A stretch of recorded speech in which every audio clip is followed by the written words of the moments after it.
auf einmal herzlichen Dank an die Freidenker, dass sie mich eingeladen haben, da etwas zu sagen. Ich möchte eigentlich 2 Vorträge haben heute Abend.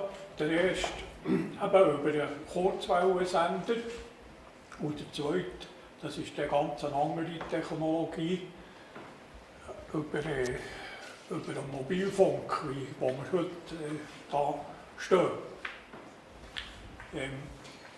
Ich bin gebeten worden, den Vortrag auf Hochdeutsch zu haben, wegen dem Film, weil es wird eine Filmaufnahme gemacht davon, dass man den auch im Ausland versteht. Ich möchte mit einem Sprichwort anfangen, das heißt, immer wenn endlich Gras über eine Sache gewachsen ist, kommt so ein Esel und frisst es wieder weg. Also so ein Esel sitzt jetzt heute Abend vor Ihnen und er möchte Ihnen erzählen, was vor 40, 30 und 20 Jahren hier in der Region geschehen ist. Weil wegen schweren Gesundheitsschäden in der ganzen Region wurde vor 20 Jahren, genau am 28. März 1998, der Kurzwellensender Schwarzenburg endgültig und definitiv abgeschaltet. Das ist eine Geschichte, die niemals vergessen werden darf, die man immer wieder hervorholen muss, weil es ist eine sehr traurige und eine sehr bedenkliche Geschichte, was hier passiert ist. Und die Offiziellen und die Behörden in der Region hier, die möchten das so rasch wie möglich vergessen. Die ersten 3 Folien, da brauche ich gar nichts dazu zu sagen, die sind aus dem Jahr 1994.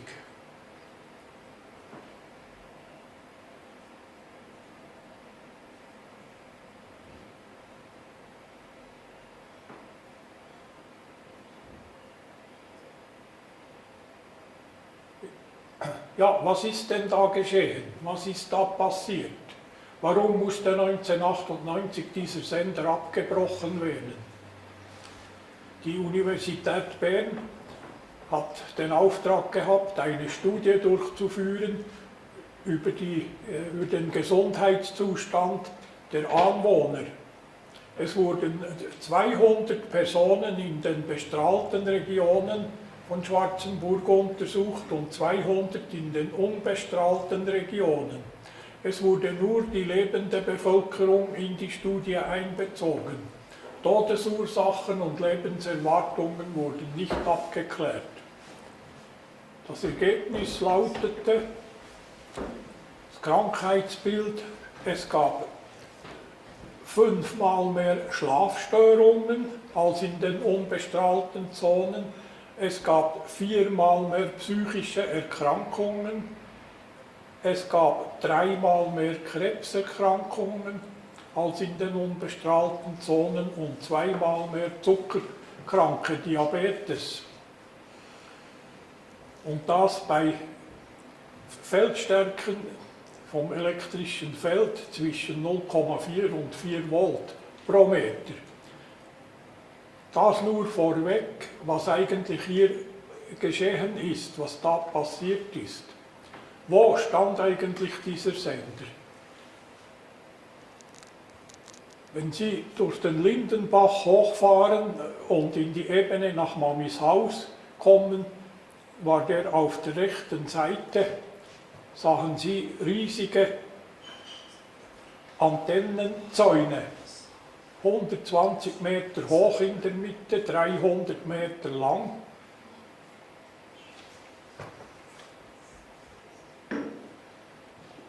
Hier sehen Sie eine Detailzeichnung. Damals wurde noch sehr viel gezeichnet und nicht fotografiert. Also ich muss Ihnen sagen, die Folien, die Bilder, die Sie hier sehen, das sind alles 20, 30 oder 40-jährige Bilder. Ich mache das absichtlich so, weil die haben einen gewissen historischen Wert.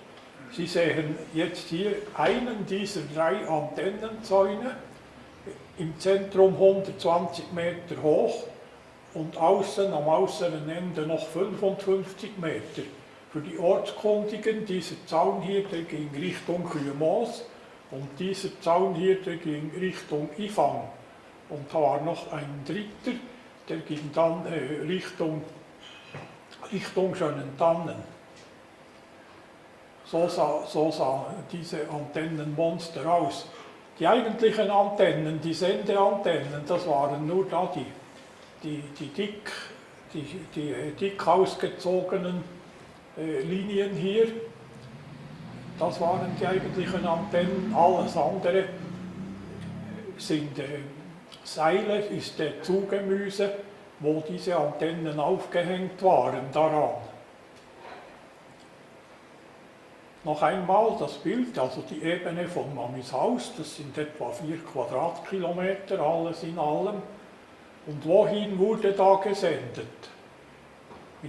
Von diesem Zaun aus Richtung ferner Osten und diesem Zaun aus Richtung Naher Osten und von diesem Zaun aus Richtung Afrika. Dann konnte man diese Antennen in 2 Richtungen gebrauchen, also nicht gleichzeitig, sondern entweder oder. Dann die andere Richtung Südamerika und die letzte Richtung Nordamerika.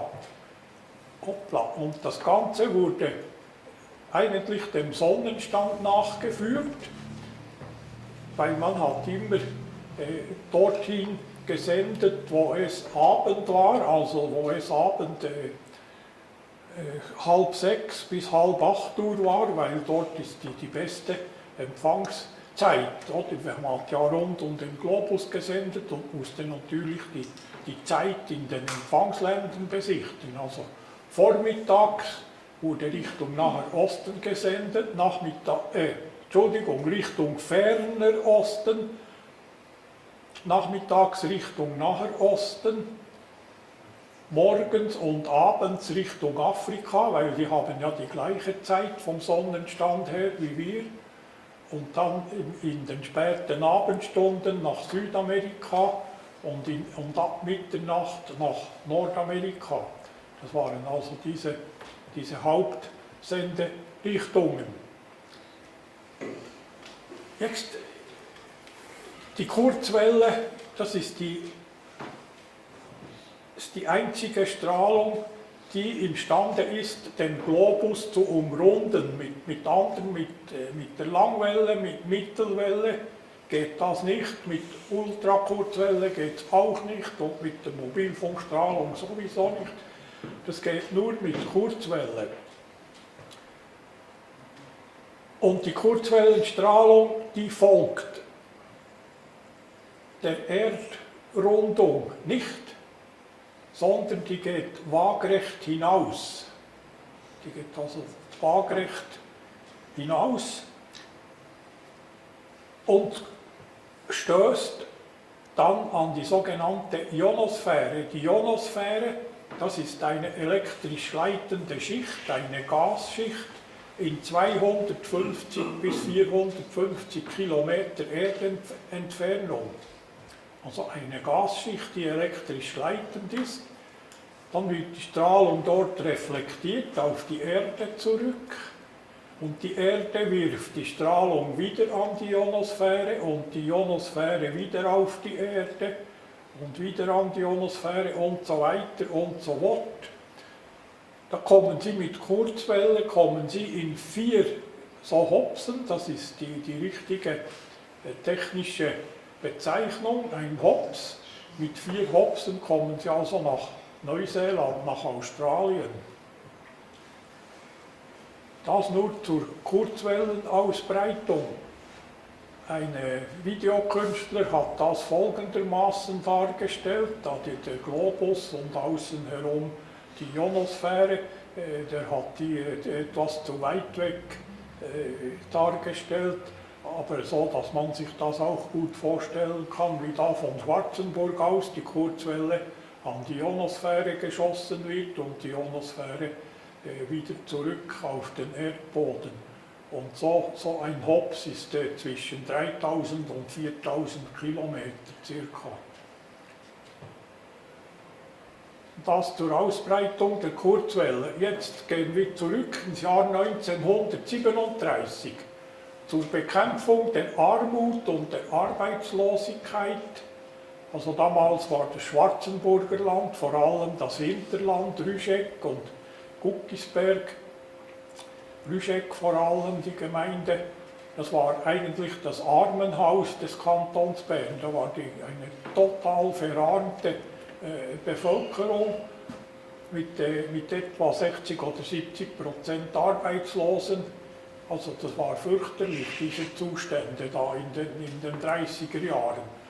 Und da wollte die Berner Regierung zur Bekämpfung von der Arbeitslosigkeit etwas tun und hat der Bevölkerung 3 Vorschläge gemacht, zur Abstimmung unterbreitet. Vorschlag 1, ein Kontinentalflughafen auf der Ebene von Mamishaus. Sie müssen sich vorstellen, damals war das noch das Zeitalter der Douglas DC-2 und der Ju-52 und die kamen mit 300 Meter langen Pisten, kamen die spielend diese kleinen Flugzeuge, die waren ja auch nur für den Europaverkehr gedacht. Und damals war ja der Nebel im Winter noch nicht so hoch, wie wir das heute haben. Da war also das Schwarzenburger Land noch komplett nebelfrei. Und deshalb sind die auf die Idee gekommen, man könnte da auf der Ebene von Mamishaus einen Kontinentalflughafen einrichten. Der zweite Vorschlag, das war eine riesige Hühnerfarm für Dr. Wanders Ovomaltine-Produktion. Das kennen Sie ja alle, das Ovomaltine-Getränk. Und Chocobo hat es dann damals noch gegeben. Und der Hauptabnehmer damals war die deutsche Wehrmacht. Und das ist also kein Geheimnis, das kann man heute gut sagen. Der Wander, das war ein Obernazi, ein Erznazi, der hat also wirklich den Anschluss der Schweiz an das Dritte Reich vorbereitet. Aber das nur sozusagen aus historischen Gründen.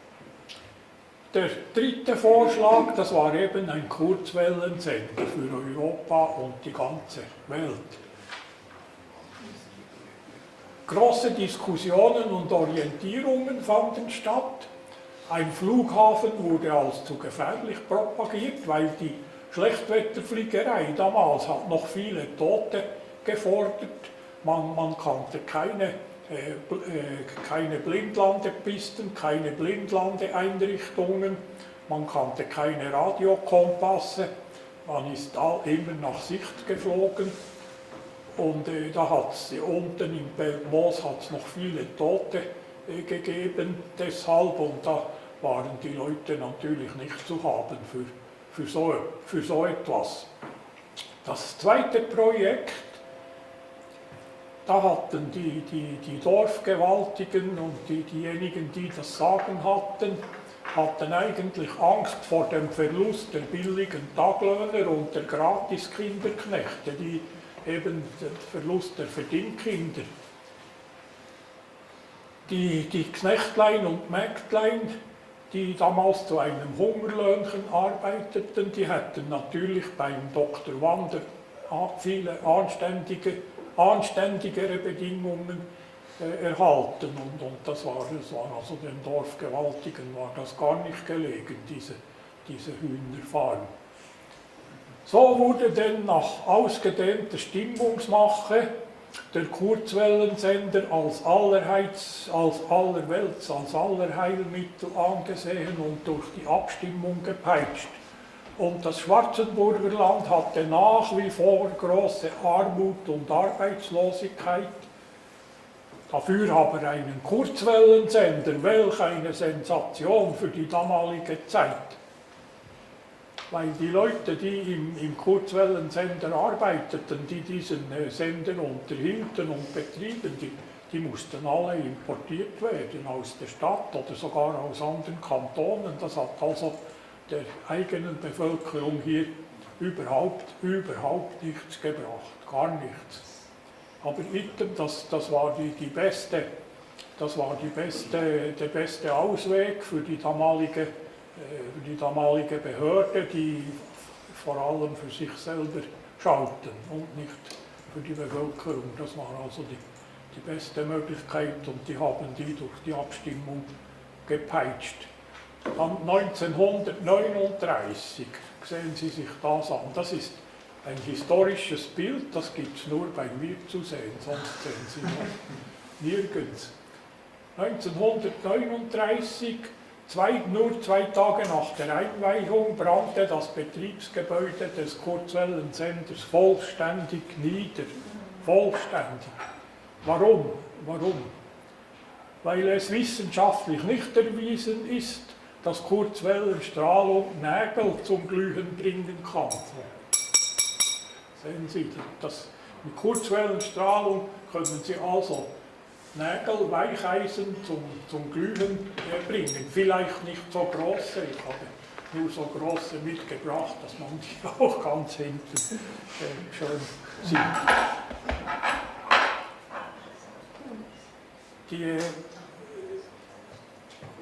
Die englische Firma und die englischen Monteure, die diese Apparate brachten und installieren, die haben sich die Hände über dem Kopf zusammengeschlagen und gesagt, das dürfen sie nicht machen in einem Holzgebäude, wo das Täfer mit dünnen Nägeln angeschlagen ist. Das dürfen sie nie machen, das kommt zum Glühen, die werden brennen.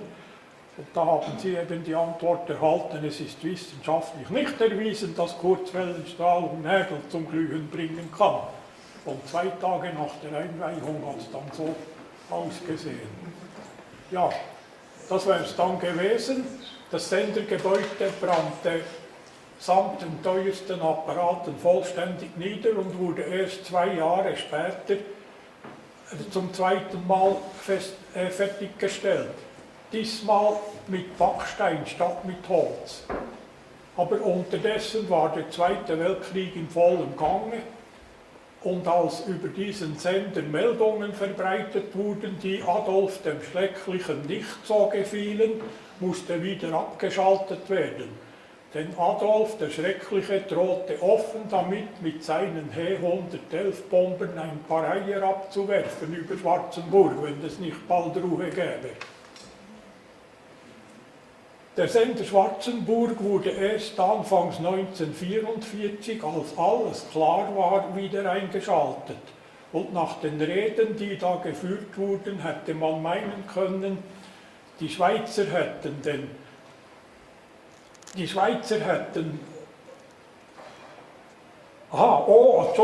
ohne die Schweizer hätten die Amerikaner den Krieg nie gewonnen. Und das heißt es im Schwarzenburger Land offiziell heute noch. Wer da etwas anderes erzählt, ist ein Nestbeschmutzer. Auch derjenige, der sagt, der Sender sei durch glühende Nägel in Brand geraten und nicht durch Nazi-Saboteure. 1952, der Kalte Krieg, West-Ost, bringt auch ein gewaltiges Wettrüsten unter den Propagandasendern. Stärkere Sender bringen Schwächere kurzerhand zum Verstummen, weil sie diese im Äther einfach übertönen. Wenn Sie mit 150 Kilowatt nach Russland senden, dann kommen die Russen und senden eben mit 250 Kilowatt und da hört man die Schweizer dort nicht mehr. So gab es da ein gegenseitiges Hochrüsten. Die Amerikaner mit ihren Propagandasendern in Deutschland und im Osten die Russen, die haben sich gegenseitig hochgeschaukelt, hochgerüstet, immer höhere Sendeleistungen. Und so gingen 1954 in Schwarzenburg deshalb diese 3 riesigen sternförmigen Antennenzäune in Betrieb, die Sie ja schon kennen. 2 Zäune 300 Meter lang, eine 200, in der Mitte 20 Meter hoch. Die abgestrahlte Leistung betrug 150 Kilowatt. Vor diesen Antennenzäunen war es eine bescheidene Leistung von nur 35 Kilowatt. Die Schweiz ist jetzt wieder wer und kann der ganzen Welt ihre Meinung sagen, eben dank diesen schönen, großen, riesigen Antennen und diesen starken Sendern.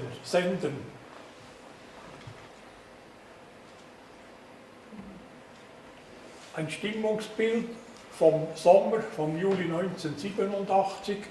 Den Anwohnern geht es schlecht. Sie reden von extremen Schlafstörungen und von viel zu vielen Krebsfällen. Die PTT-Gewaltigen, also damals hat noch die PTT, hieß das damals, Post, Telefon, Telegraph, hatte nicht nur das Telefonnetz, sondern auch das Sendernetz betrieben, nebst der Post. Die PTT-Gewaltigen wollen davon gar nichts wissen und versprechen den Anwohnern eine gratis Kabelfernsehanlage zu bauen, wenn sie den Schnabel halten würden, endlich. Und auch die Freileitungen und Strom und Telefon würden sie alles in den Boden verlegen.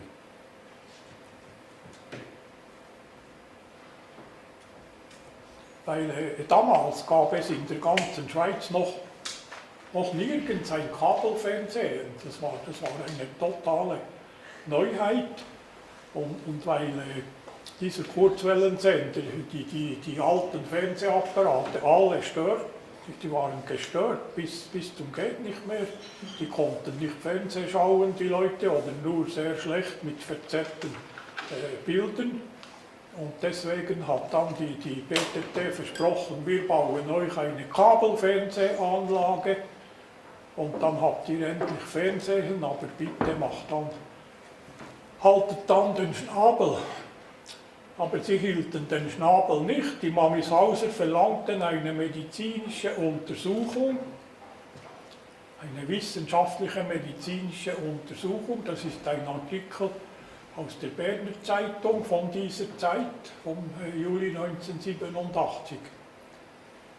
Es gab dann eine Orientierungsversammlung wegen dieser Kabelfernsehanlage und weil die Stromleitungen in den Boden verlegt werden sollten. Ich habe mich da in diese Orientierungsversammlung eingeschlichen, weil die war ja nur für die Anwohner bestimmt. Habe mich da eingeschlichen, weil ich als Elektrofachmann nicht glauben konnte, dass elektromagnetische Strahlung schädlich sein kann. Also ich weiß, was es gestandenen Bauersleuten für eine Überwindung kostet, an einer Versammlung aufzustehen und von ihren Leiden zu erzählen. Das kann ich Ihnen sagen, bis da ein gestandener Bauer in Halbblindkleidung aufsteht und sagt, was Sache ist, das braucht dann schon sehr viel. Genau das passierte an diesem denkwürdigen Abend, oder? Das gab mir dann schon zu denken. Und erst recht noch, als die Leute von den PTT-Gewaltigen ausgelacht wurden und als eingebildete Kranke betitelt, da stand mein Entschluss fest. Als erstes muss jetzt mal ein Messgerät her, um festzustellen, was da eigentlich los ist, punkto Strahlung. Solche Strahlungsmessgeräte waren damals nur in den USA erhältlich. Das Gerät habe ich noch zu Hause als Museumsstück, es funktioniert immer noch. Ich habe es nur nicht mitgebracht, weil es viel zu schwer ist. Es wiegt etwa 15 Kilo alles in allem. Das ist nicht so bequem zum Mitnehmen. Jetzt passen Sie auf, erst die dritte Bestellung erreichte Schwarzenburg. Die vorderen, die verschwanden aus dem Zollfreilager in Zürich, wurden die abserviert, zwar vom Staatsschutz, das ist nachträglich ist das festgehalten und bewiesen, und ich musste extra nach Frankfurt am Main reisen, um dieses Gerät hier von einer Lufthansa-Besatzung abzuholen. Die Lufthansa-Besatzung war so freundlich, dies als Besatzungsgepäck mitzubringen aus den USA. Ich musste das also richtig gehend über den Atlantik schmuggeln und in die Schweiz einmuggeln. Die wussten schon warum. Das durfte niemand wissen, was da läuft rund um den Sender. Aber die Messerei gestaltete sich dann gar nicht so einfach, wie ich mir das vorgestellt hatte. Die Leute, denen ich helfen wollte, begannen mich zu bedrohen. Warum? Es wurde gezielt das Gerücht verbreitet, Jakob sei ein Agent des russischen Geheimdienstes KGB und nur in Schwarzenburg angesiedelt worden, um den Kurzwellensender von Schweizer Radio International in Verruf zu bringen und die Anwohner zu verunsichern und aufzuhetzen. Das war eben, wissen Sie, das war mitten im Kalten Krieg. Da war eine ganz andere Stimmung im Land als heute. Und so kam es, dass ich eben, weil ich da bei den direkten Anstößen vom Sender eigentlich bedroht wurde, ging ich eben außen herum, einmal schauen, was ist eigentlich außen herum los. Was ist los in Rügisberg drüben, was ist los in Guckisberg oben, was ist los in Rüschegg oben, und da habe ich entdeckt, dass es hier auf der Westseite, auf dem Westabhang von der Gemeinde Rügisberg in Brückel und Schwanden und ganz oben in der Riesenweih, dass es da oben dreimal schlimmer war als in Elisiert. Auf der anderen Seite. Dreimal schlimmer. Hier hatten wir 4 Volt pro Meter und da oben 12 Volt. Das wusste ich damals auch nicht, wie sich diese Strahlung bildet in der Luft, dass es da Strahlenkegel hat und darunter eigentlich harmlos ist und darüber auch wieder. Dass diese Strahlung ähnlich aussieht wie Scheinwerfer, wie starke Scheinwerferkegel, und dass dort, wo das Licht, wo die Strahlung auftrifft auf dem Gelände, dass es dort viel schlimmer ist als da, wo die Strahlung bereits 100 Meter über den Dächern sich befindet. Das war dann das Resultat davon, weil ich da in der Gegend nicht direkt messen konnte, ging ich eben außen herum. Erst Jahre später erfuhr ich von einem Insider bei der Kapo Bern, was damals eigentlich alles ablief, wer da alles involviert war. Das war einmal der Nachrichtendienst der Kantonspolizei, die mussten alle Woche einen Rapport abliefern, was so läuft in Schwarzenburg, Mamishaus und Antennen und Brunnen und so weiter. Dann war die Bundespolizei war direkt interessiert daran, dann die UNA und der Abteilung Nachrichten und Abwehr. Und dann natürlich der Nachrichtendienst der Geheimarmee P26. Vielleicht haben Sie das einmal mitbekommen, was das war, dass da noch neben der ordentlichen Schweizer Armee noch eine Geheimarmee von unheimlichen Patrioten existierte, die Geheimarmee P26, und die hatte einen eigenen Geheimdienst, den P27, und da war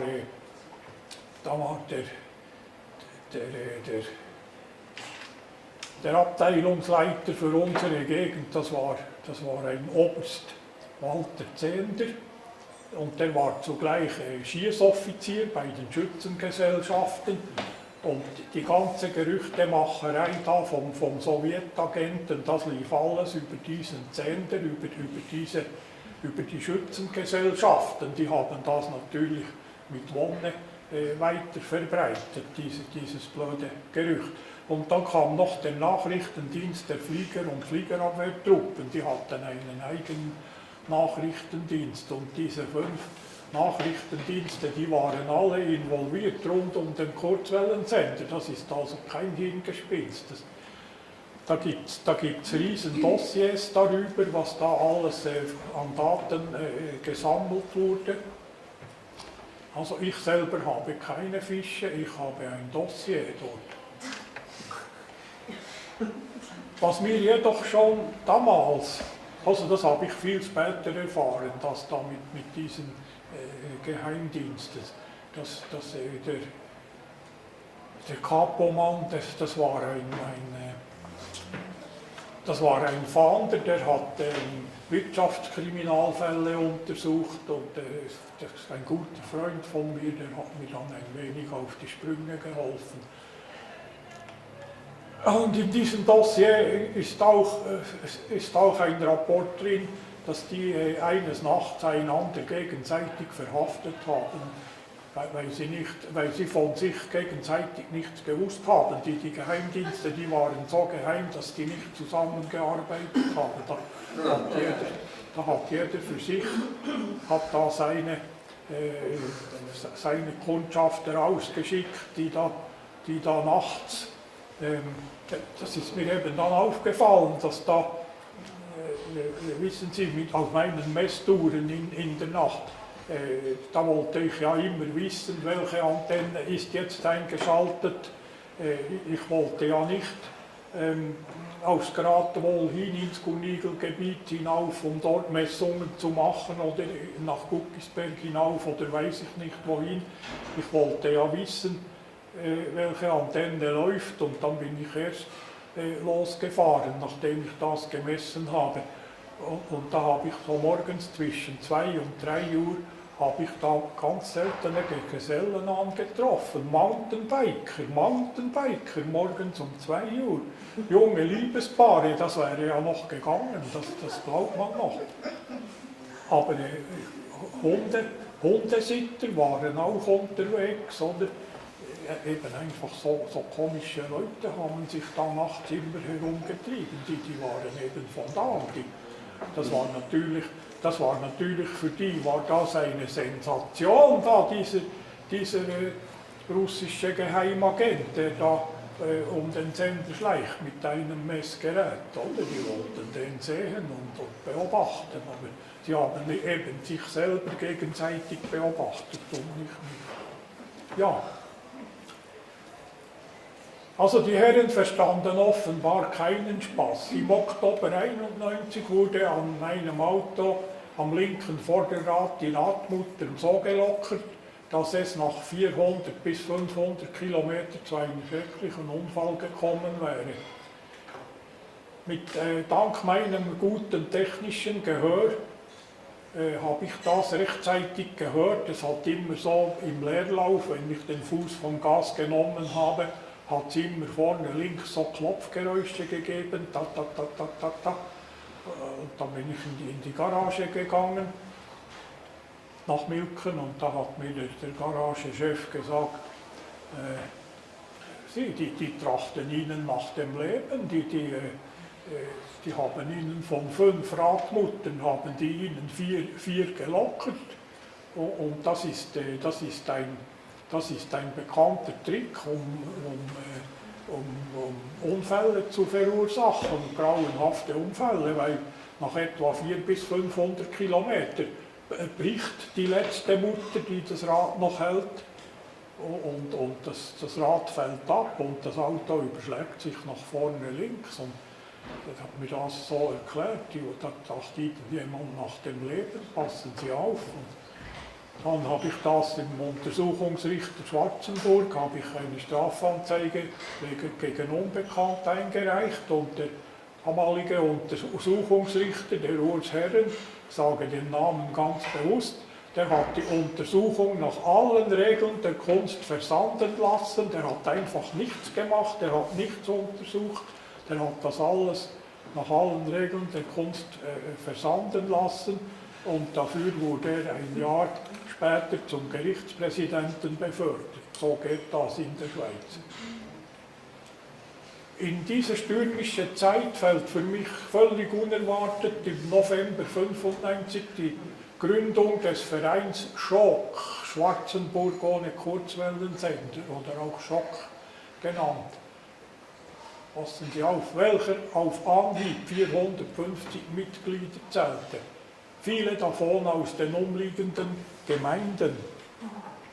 Das ist ein Flugblatt aus dieser Zeit, da möchte ich Ihnen rasch vorlesen, was da drauf steht. Also mit Adolf ist Adolf Hocki gemeint und mit PTT ist eben der damalige Senderbetreiber, die PTT gemeint. Auf dem Flugblatt stand: Zu Risiken und Nebenwirkungen konsultieren Sie Adolf und die PTTker und genießen Sie trotz Elektrosmog die Senderbeilage. Also das war für mich völlig unerwartet, kam diese Gründung, wie aus heiterem Himmel. Offensichtlich haben eben meine Messungen gewirkt und ich sah mich plötzlich im falschen Film. Also ich habe nur noch gestaunt, was jetzt da plötzlich abläuft. Und die unheimlichen Patrioten sehen sich plötzlich von Terroristen umringt. 450 Terroristen hat es da plötzlich gegeben. Und auf einem Klapf in Schwarzenburg waren plötzlich 450 Terrorverdächtige. Gut so. Im Januar 96 dann die große Sensation, mein neues Messgerät. Nämlich dieses Ding da. Dieses simple Ding da, während die ETH, also die Eidgenössisch-Technische Hochschule, und die PTT mit 35 Kilogramm schweren Messgeräten, die sie nur in einem VW-Bus transportieren konnten, herumfuhren. Da war zum Beispiel das Messgerät konnte man nur auf einem Tisch platzieren.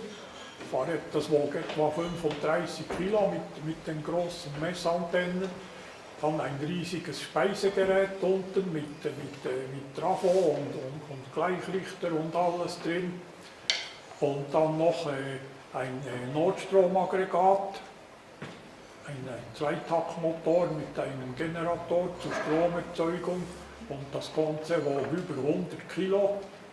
Musste mit einem VW-Bus transportiert werden und jetzt kommt plötzlich der Jakob daher, so mit einem blödsinnigen Ding. Das war also eine komplette Neuentwicklung in Frankreich, vom Chauvet-Annou in Paris.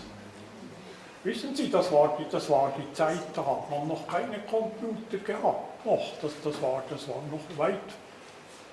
war noch weit vorher und dieses Gerät hatte bereits 200 Speicherplätze. Ich konnte also Langzeitmessungen machen und konnte diese aufzeichnen, konnte schöne Ganglinien zeichnen, dass zum Beispiel eine Linie von der Riesenweid, also in Nürgisberg West, konnte da genau nachweisen, sehen Sie, um 1:30 Uhr.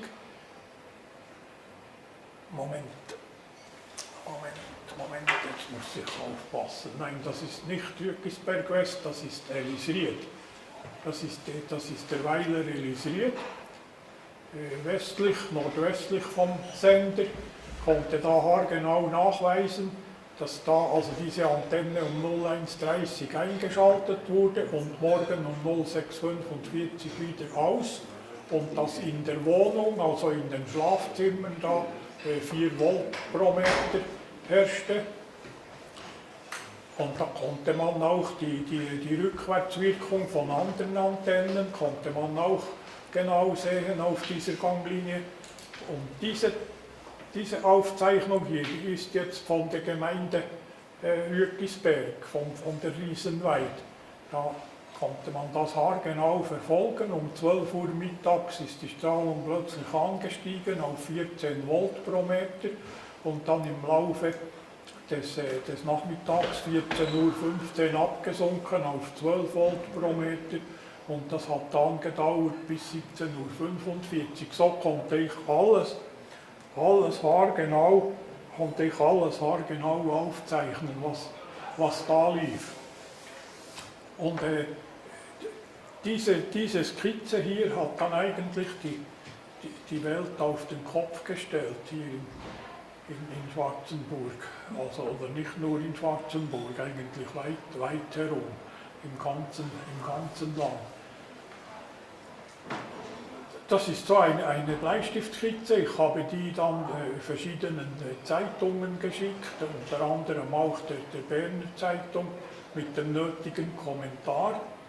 Eben die Sendungen in Richtung Afrika, dass man da oben in der Neuen Matt, im Bühl-Holzwald, plötzlich wieder 4 Volt pro Meter hat, oder? Genau gleich wie in Mamishaus unten, 4 Volt pro Meter, dazwischen praktisch nichts mehr, aber dann dort, wo die Strahlung aufliegt, ist wieder 4 Volt und dann oben im Horbühlpass oder auf der Pfeife oben hat es plötzlich 9 bis 15 Volt pro Meter gehabt, also ganz verrückt, oder? Das 4-5-fache wie unten in Mamishaus und das wollte mir niemand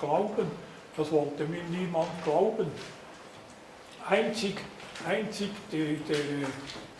der Freddy Gasser von der Berner Zeitung, also die Redaktionssitzung in der Berner Zeitung hat ergeben, das ist doch ein dummer Spinner, der Jakob, das ist gar nicht möglich, dass da oben die Strahlung viel stärker ist als unten in der Nähe von der Antenne. Und der Gasser hat dann seine Freizeit geopfert. Am Sonntag, 3. August, sind wir dann zusammen, der Freddy Gasser und ich, da hinaufgestiegen auf die Pfeife und haben diese Messkurve, diese Ganglinie aufgezeichnet dort und dann hat er es geglaubt und dann am Donnerstag in der folgenden Woche war dann dieser Artikel in der Berner Zeitung, jetzt müssen die Behörden der Region umdenken. Jetzt müssen sie umdenken. Der hat das sehr, sehr gut geschrieben und sehr gut dargestellt, was wir da gemessen haben und wie wir da hochgestiegen sind. Dann aufgeschreckt durch die BZ und meine vorangegangenen Schreiben an die Regionsgemeinden, kommen die Gemeindepräsidenten der Region zu einer Sondersitzung zusammen. Die armen Tröpfe glauben doch tatsächlich, die Probleme mit einer Diffamierungskampagne gegen mich unter den Tisch fallen lassen zu können. Glauben die.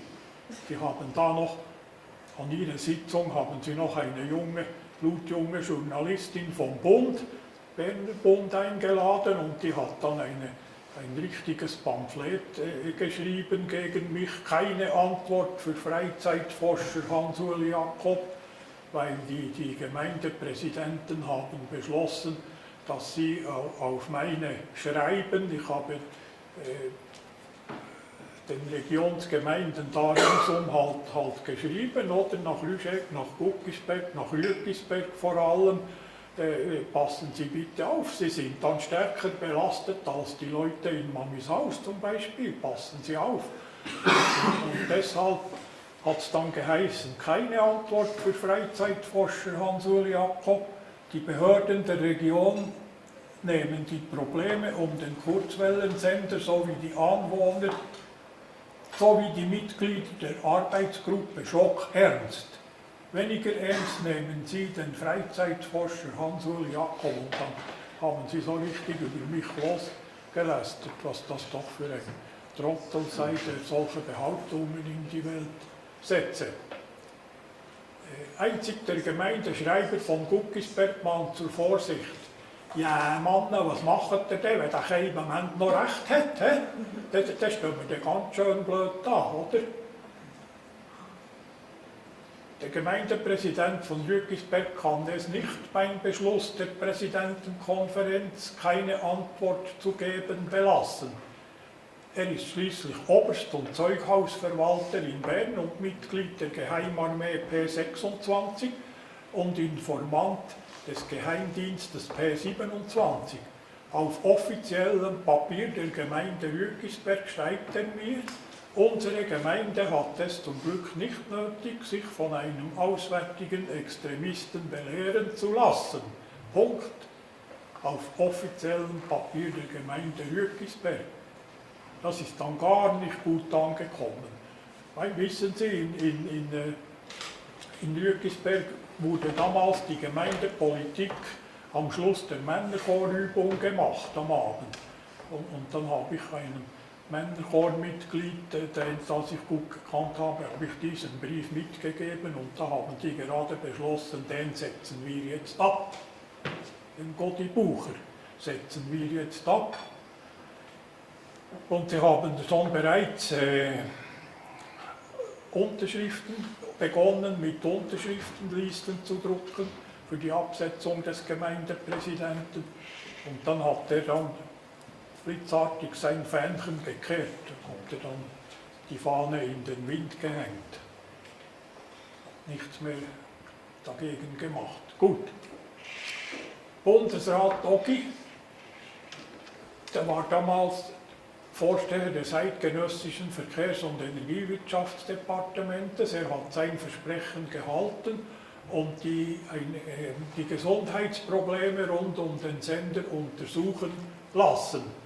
Es kam also diese universitäre Studie heraus, Study on Health Effects on the Shortwave Transmitter Station of Schwarzenburg, Bern, Switzerland. Alles natürlich auf Englisch, oder? Damit die Leute das ja nicht lesen können, was die da untersucht haben. Aber es hat eben dann schon einige gegeben, die wichtigsten Sachen untersucht haben. Die Untersuchung dauerte von 1992 bis 1995, wie sich im Nachhinein herausstellte, mit dem klaren Auftrag, die Bevölkerung ruhig zu stellen, um ab 1996 den Sender noch aufrüsten zu können, also wieder verstärken zu können, noch einmal. So ging das. Also diese Studie hatte keinen anderen Zweck. Mit einem völlig falschen Studienkonzept wurde begonnen. Man hat um diese Antennen herum hat man eine Zone A gezogen, 1 Kilometer, eine Zone B, 2 Kilometer und hat die Leute von Zone A gegen Zone B untersucht. Sind jetzt die in Zone A, haben die mehr Probleme als in Zone B und in Zone C haben sie eine angeblich unbestrahlte Bevölkerungsgruppe genommen zum Vergleich. Das waren natürlich, also diese grünen Pfeile da, die Senderichtungen, die haben sie nicht berücksichtigt, die habe ich jetzt gezeichnet da. Das stimmt natürlich nicht, wenn jemand in der Zone B erhöht wohnte, höher oben war, hat er automatisch die stärkere Belastung als in Zone A. Das stimmt schon von daher nicht. Und weil wir eben fünf Hauptsenderichtungen hatten, dann waren die Leute, die hier wohnten, die hatten viel weniger Probleme als diejenigen, die eben hier wohnten oder da. Und auch hier, die hatten viel weniger Probleme als diejenigen, die direkt in einer Senderichtung wohnten. Man hat das also ausgedünnt. Und die Zone C, also das waren eigentlich 2 Zonen C, die Referenzzonen, die Vergleichszonen, die waren ja nicht etwa unbestrahlt, die waren auch leicht belastet da oben. Das war in der Nähe vom Schulhaus Waldgasse, für diejenigen, die die Gegend kennen, die waren gar nicht etwa unbelastet, also die hatten auch kleinere Probleme. Und so hat man einfach hat man einfach das Resultat schön sauber ausgedünnt, oder? Ausdünnen, sagt man dem. Das wäre sonst noch viel schlimmer herausgekommen. Es hat dann eine Orientierungsabend stattgefunden im Schulhaus Antennen und die Wissenschaftler und die Behörden haben nicht beachtet, dass 3 Tage vorher der Beobachter herausgekommen ist, in welchem die richtigen Senderichtungen eingetragen worden sind und die Problematik mit der Untersuchung im Kreis herum beschrieben war. Oder? Der Beobachter hat das genau beschrieben, dass das da gar nicht stimmen kann, weil wir eben diese Hauptsenderichtungen hier haben.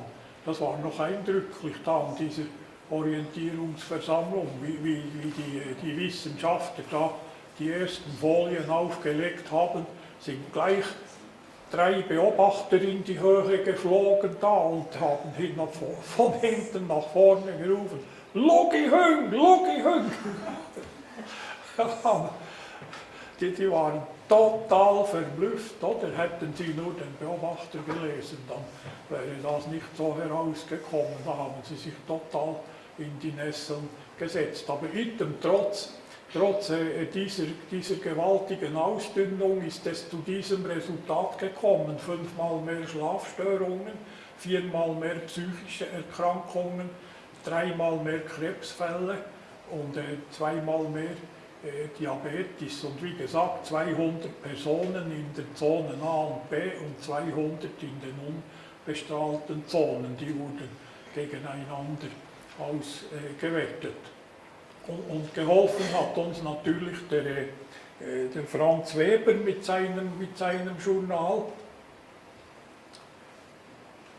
Das waren also nur 130.000 Exemplare, aber in der ganzen Schweiz 30.000 davon auf Französisch. Und der hat mir dann mehrmals 5 bis 6 Seiten, zur Verfügung gestellt. Das Schlimmste war dann Krebs auf Kurzwelle, die wirkliche Gefahr von Schwarzenburg wird verschwiegen. Es gab natürlich auch gewaltige Waldschäden in diesen 5 Hauptsenderichtungen, also es waren eigentlich nur 3, wo Wald stand, die betroffen waren. Das in der Gibelec zum Beispiel, das ist die Senderichtung Naher Osten, die da nicht über das Gelände hinausging, die ist hier aufgetroffen und der Wald war einfach im Laufe der Jahre weg. Also die PTT hatte schon recht, es gibt keine kranken Bäume durch EM-Strahlung, sagt die Telekom. Das ist richtig, denn tote Bäume sind nicht krank, die sind einfach nur tot, fertig.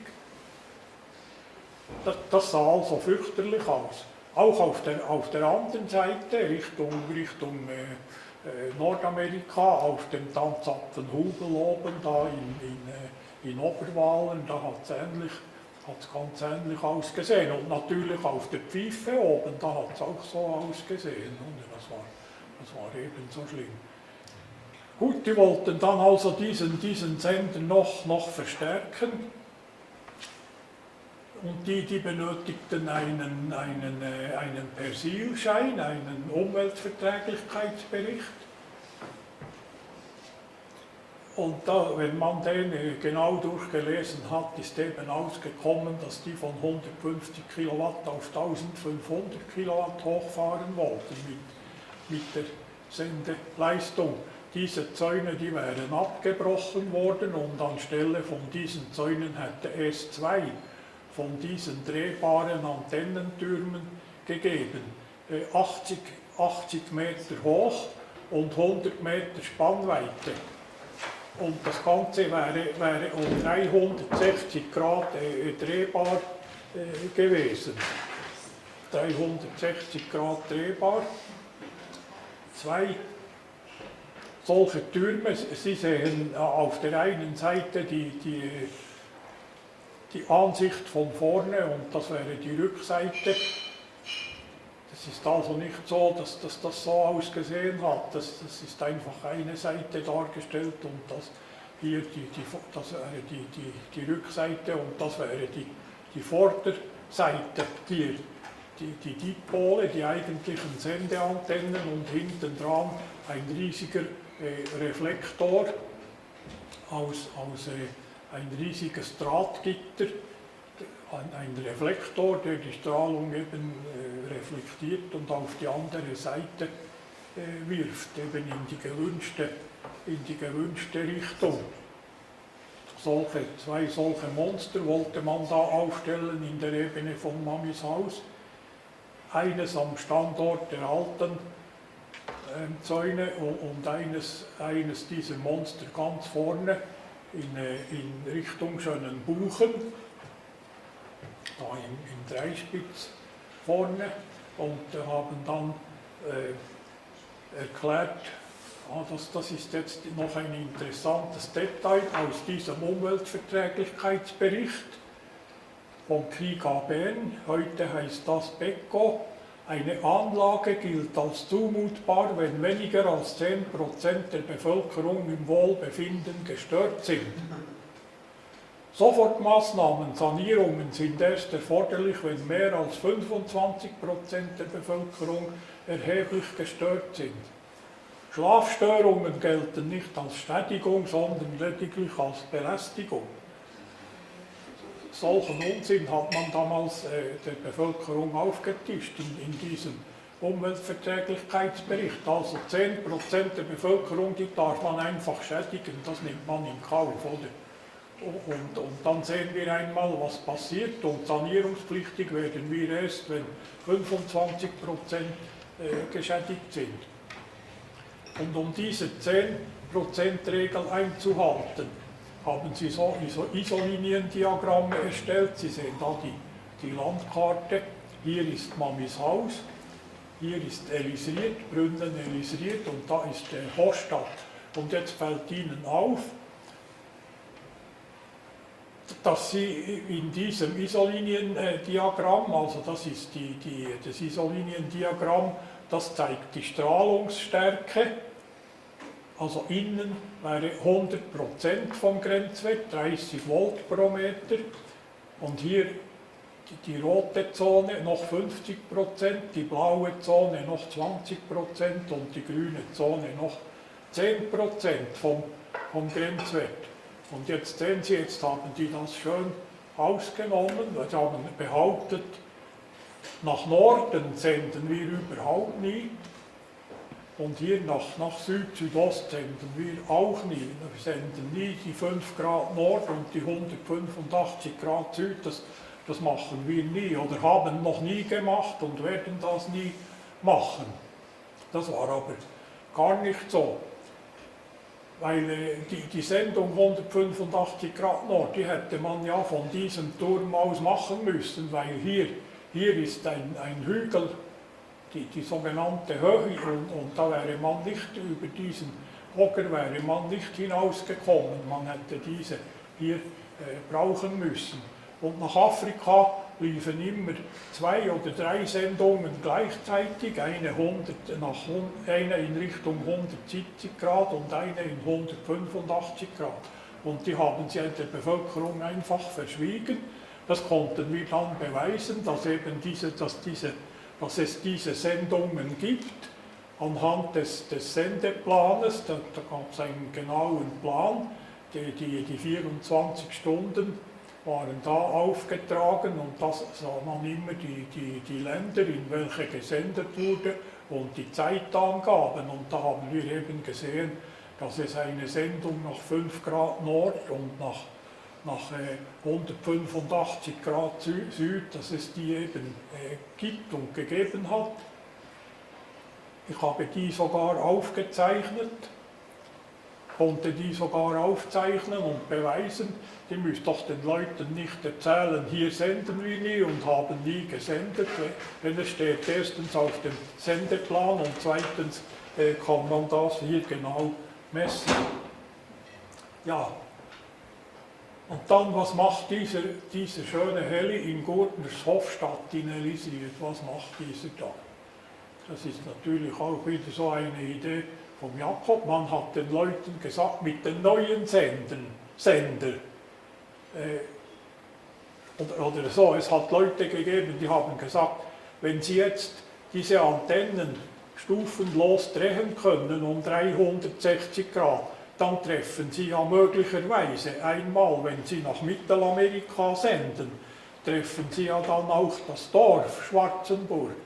Ja, das ist unmöglich, da ist ein Hocker dazwischen, das ist unmöglich, dass wir das Dorf treffen dort.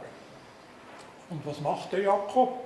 Der bestellt einen Heli und fliegt da hinauf auf das Bauprofil, wissen Sie, die mussten diese Riesenantenne, mussten sie ein Profil stellen, ein 80 Meter hohes Bauprofil, und da sind wir dann mit diesem Heli da drüber geflogen und haben nach Schwarzenburg hinein fotografiert und eben gesehen, dass da doch praktisch das halbe Dorf betroffen werden könnte. Das hat dann einfach schon dazu geführt, diese verdammte Lügerei hat dann schon dazu geführt, der Sender wäre nicht mehr zu halten gewesen, oder der musste nach einer jahrelangen Lügerei, musste der im Sommer 98 abgebrochen werden.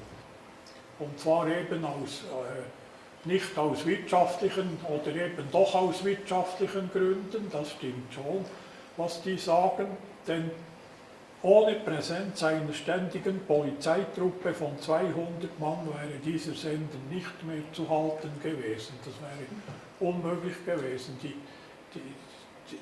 Die Leute sind dann tatsächlich beinahe zu Terroristen geworden, weil man sie eben so gottsträflich angelogen hat, über Jahre hinweg angelogen hat.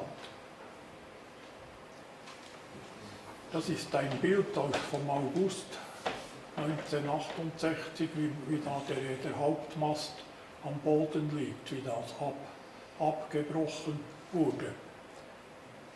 Das sind da die Bilder aus der Zeitung, der Horror ist zu Ende, ein Bild vom 1.7.98.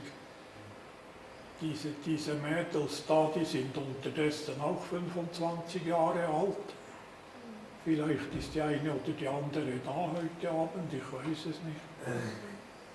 Und da sieht man, wie dieser Hauptmast umfällt. Das ist auch ein Bild aus der Berner Zeitung. So, das wäre es dann gewesen für heute Abend, über den Kurzwellensender.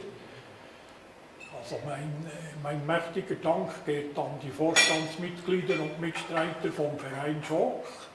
Ich möchte diese namentlich erwähnen. Das waren die Vera Hulliger, die Marlies Beiler und Vreni Wenger, der Fritz Wies, der Bruno Rankwiller und der Ernst Spicher. Das waren eigentlich die treibenden Kräfte im Verein Hoch. Ohne diese wäre gar nichts gegangen. Das wäre der erste Teil gewesen von meinem Vortrag. Ich habe etwas überzogen. Ich hoffe, Sie haben sich nicht gelangweilt. Jetzt würde ich noch Ihre Fragen beantworten, wenn Sie noch Lust haben, wenn Sie noch mögen. Und dann machen wir eine kurze Pause und gehen dann zum zweiten Teil über Mobilfunkstrahlung, wenn Sie noch wollen. Ja, wer hat eine Frage? Sie müssen dann mit mir sehr laut reden. Ich sehe nicht nur sehr schlecht, ich höre auch fast nichts mehr. Hat dann der Strom hat der gereicht, wo kann der große Strom für diese Anlage? Bitte? Der Strom für so eine gewaltige Anlage, woher kam der? Die Hochspannung von... Ja. Die haben eine eigene Trafostation gehabt. Also, voilà. Ja, die haben ja auch eine Nordstromgruppe gehabt. Sie hat eine Leistung von 1000 Kilowatt gehabt. Die Nordstrom war ein riesiger Diesel war dort.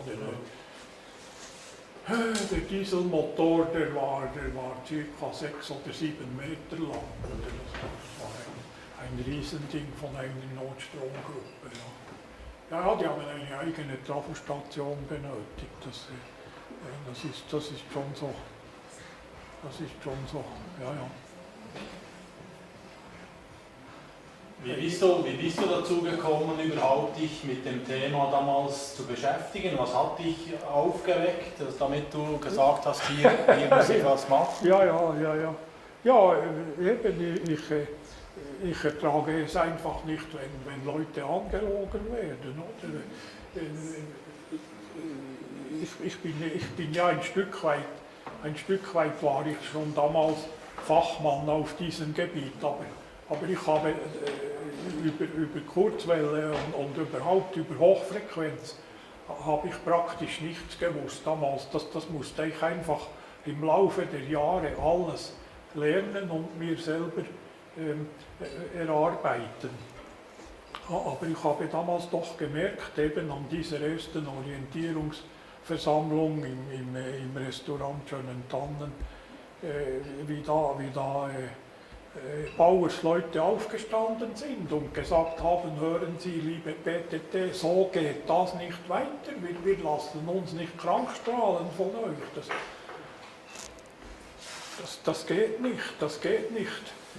Die hatten trotz den finanziellen Unterstützungen, die die Leute bekamen, hatten die einfach genug. Zum Beispiel, es hat sehr viele Missgeburten gegeben bei den Kühen, bei den Kälbern. Es hat sehr viele Kälber gegeben mit 6 Beinen oder 2 Köpfen oder 2 Schwänzen. Es hat sehr viele Missbildungen gegeben. Dann war ja der Ernst Spicher da, der war auch Vorstandsmitglied im Verein Schock. Da hat er auch plötzlich an einer Sitzung erzählt, ja, da habe ich letzte Woche habe ich wieder ein Kalb gehabt mit 6 Beinen. Da habe ich gesagt, wieso sagst du uns das nicht? Das hätten wir doch fotografiert und in die Zeitung gebracht. Ja, ihr gebt mir ja dann die 3000 Franken nicht, die wir bekommen von der PTT. Wenn wir eine Missgeburt haben im Stall, Sender anrufen, eine halbe Stunde später sind die da mit dem PW, mit Anhänger, die laden das tote Kalb auf und zahlen dir 3000 Franken ab, aber den Latz halten musst du. Wenn du etwas sagst, bekommst du nie mehr 3000 Franken für ein missgebildetes Kalb. So wurde das gemacht. Oder auch wenn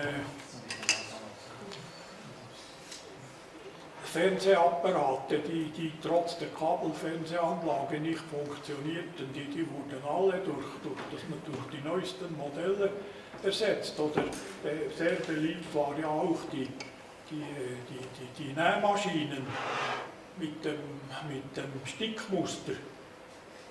Die Husqvarna, das war ja die erste Nähmaschine mit elektronischem Stickmuster, die man da konnte man ja verschiedene Muster einstellen. Die haben natürlich unter diesen elektromagnetischen Feldern haben diese Nähmaschinen total gesponnen, oder? Und die PTT hat diese zurückgenommen und eben wieder eine mechanische Nähmaschine geliefert mit demselben Komfort, mit derselben Funktionen.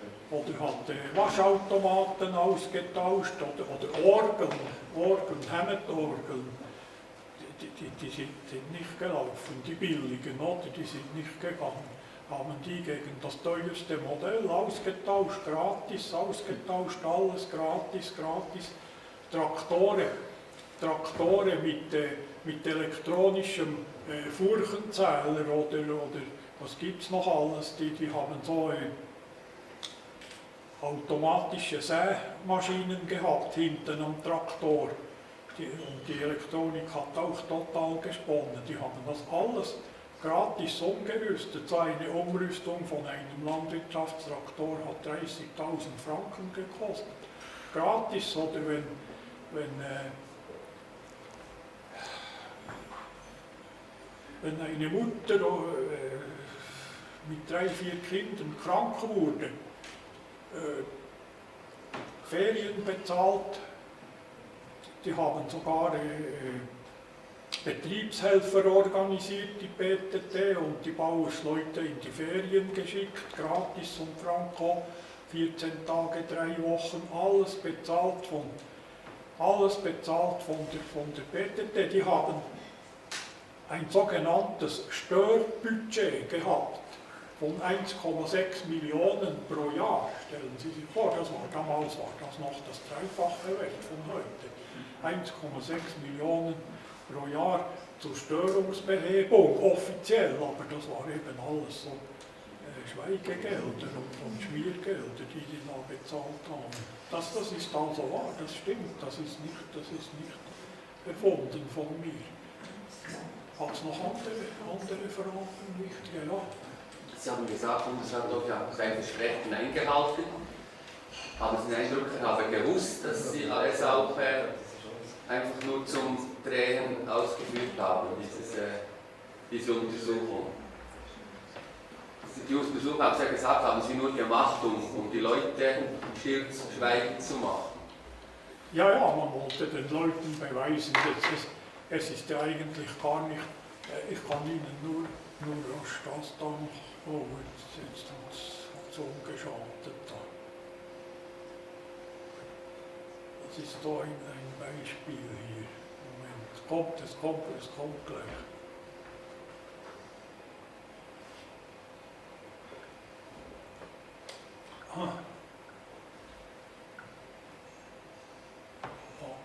Hier ist es. Ganz kleinen Moment. So, jetzt ist der. Oder ich habe zum Beispiel ich habe einen Fehler gemacht damals. Ich habe die Leitung, die Studienleitung lag ja beim kantonalen Energiedepartement. Und ich habe dummerweise diese angeschrieben und gesagt, das Konzept ist falsch, das Sie machen. Das Konzept, das geht Richtung Ausdünnung. Sie müssen nicht im Kreis herum untersuchen, Sie müssen hier 4 Kilometer und da 4 Kilometer und hier 4 Kilometer nehmen und nicht im Kreis herum. Und das Resultat war dann folgendes, dass Sie den 2 Wissenschaftlern und allen Assistenten verboten haben, also die kantonalen Behörden haben den Wissenschaftlern und den Assistenten ausdrücklich verboten, mit mir Kontakt aufzunehmen. Weil die haben also genau gewusst, dass das in die falsche Richtung läuft hier. Aber es hat ihnen ja nicht geholfen, oder? Da ist jetzt, war das doch die Frage? Ja, ob Bundesrat, ob ich das auch wusste, oder ob das nur unten... Aha, der hat das genau gewusst, oder? Der hat einfach uns als totale Spinner und Staatsfeinde angesehen. Eines Tages sind auch Leopardpanzer gekommen. Die hatten den Befehl, Stellungsbezug zu üben rund um den Sender. Und die hätten den Bauern da in die Vegetation, in die halbhohe Vegetation hinausfahren sollen, in die Kartoffeläcker und in die Getreideäcker hätten die da hinausfahren sollen mit den Leopardpanzern, um Stellungsbezug zu üben rund um den Sender. Und ich habe das mitbekommen. Ich musste damals nach Thun zu einer Sitzung und da war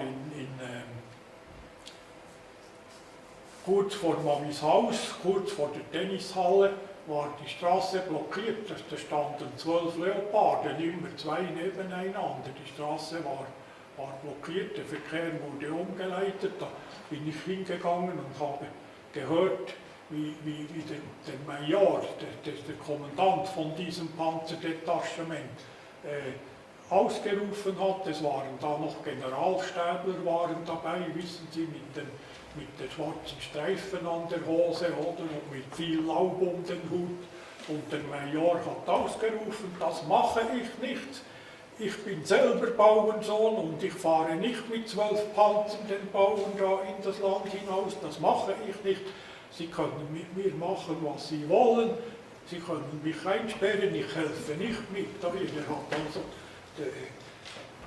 den Befehl verweigert, richtig dort, und hat seine Vorgesetzten richtig angebrüllt. Das komme überhaupt nicht in Frage, so etwas. Die wollten die Leute einschüchtern, und sagen Sie mir nicht, der Rogi hat nichts gewusst davon. Und die sind auch eines Tages, an einem Samstag, sind die mit Großraumhelikoptern dahergekommen. Damals hatte die Armee überhaupt noch keine Großraumhelikopter. Die mussten die noch bei der Airglacier in Sitten mieten.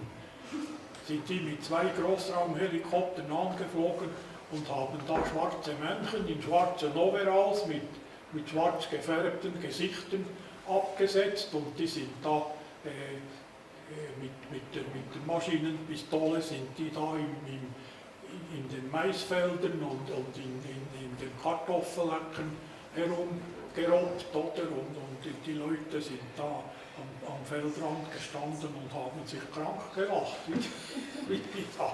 wie die da herumgerobbt sind und richtig Indianerlis gespielt haben in ihren schwarzen Overalls und mit schwarz gefärbten Gesichtern. Die hätten eigentlich die Leute einschüchtern sollen, aber das hat solche Aktionen haben die Wirkung total verfehlt, oder?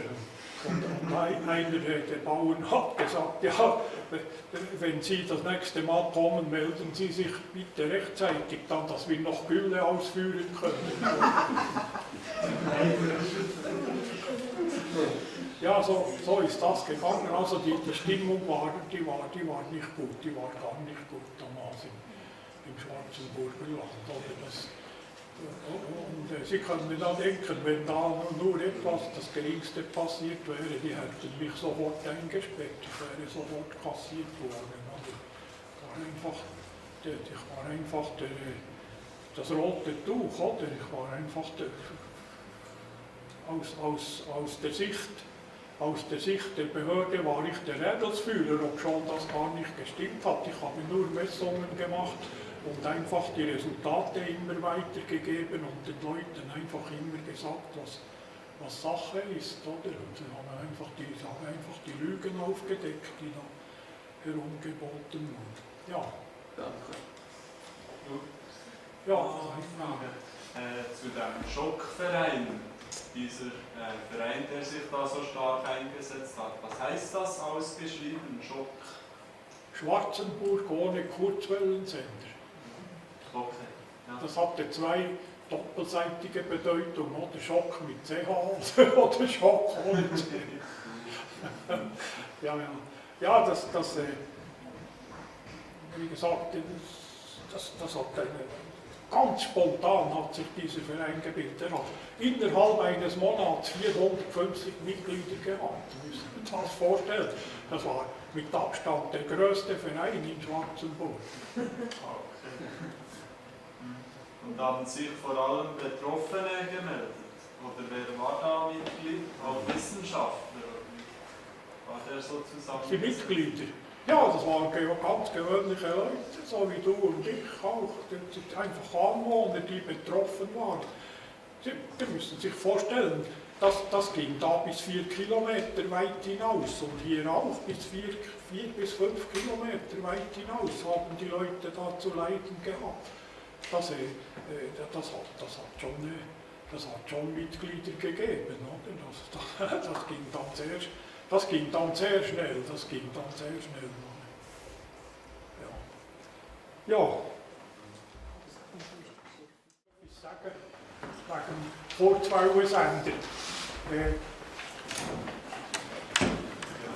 Der hat also in allen Weltsprachen gesendet, oder? Auf Russisch, Arabisch, Chinesisch, Japanisch, auf Afrikaans und nachher auf Spanisch natürlich, Portugiesisch nach Südamerika und Englisch für Nordamerika. Hat also in allen diesen Sprachen gesendet, wo die Sendungen bestimmt waren, dafür und dann sind alle Viertelstunde Nachrichten gekommen. Und zwar eben Nachrichten aus Schweizer Sicht gefärbt, oder? So, ja, das tut dann nachher, oder? Gut, kein Problem, ja. Da habe ich einfach noch nachtragen, oder? Mit diesen viertelstündigen Nachrichtensendern, also Nachrichten aus Schweizer Sicht, oder? Wo dann natürlich mit den östlichen Ansichten nicht so übereingestimmt haben, oder? Man hat dann nachher einfach gesagt, ja, wir sind neutral innerhalb des schweizerischen, wir sind neutral innerhalb des westlichen Staatenbündnisses. So haben sie es erklärt, wenn man nicht die Augen vorgeworfen hat, sie seien nicht neutral, die Nachrichten. Gut, fahren wir weiter von der Kurzwelle zur Mikrowelle. Mikrowelle wie Mobilfunk, über Frequenzen, Wellenlängen, Reichweiten, Feldstärken und die Auswirkungen auf die Gesundheit. Jeder Mobilfunksender hat 3 Senderichtungen und in jeder dieser 3 Senderichtungen wird so wie eine Scheinwerferkeule ausgestrahlt, wie ein Scheinwerferkegel sieht das aus, das elektromagnetische Feld. Und dort, wo die Strahlung auftrifft, nach 150 bis 250 Metern, haben wir größere Feldstärken, also höhere Strahlung als direkt unterhalb der Keule. Also weiter weg ist möglicherweise die Strahlung stärker als in der Nähe der Sendeanlage. Wir sprechen hier von Emission, was der Sender ausstrahlt, ist eine Emission mit E und das, was ankommt, ist Emission. Da müssen Sie also aufpassen, wenn von Emissions- oder Emissionswerten die Rede ist. Also jeder Mobilfunksender hat 3 dieser Keulen schön im Kreis herum verteilt. Eine in diese Richtung, eine in diese Richtung und eine nach hinten in die andere Richtung. Das ist überall so. Das elektromagnetische Feld, das Ihnen da entgegenströmt, können Sie sich vorstellen, das ist jetzt etwas abstrakt geredet, können Sie sich vorstellen wie ein aufgestelltes Quadrat, oder? Wir sprechen ja von Watt pro Quadratmeter. Und dieses Feld, das hat eine elektrische Seite und eine magnetische Seite. Die elektrische Seite, die wird gemessen in Volt pro Meter und die magnetische Seite in Ampere oder in Milliampere pro Meter. Und Spannung und Strom, also Volt mal Ampere, gibt in Watt, was der Strom geleistet hat. Das ist eine uralte technische Faustregel.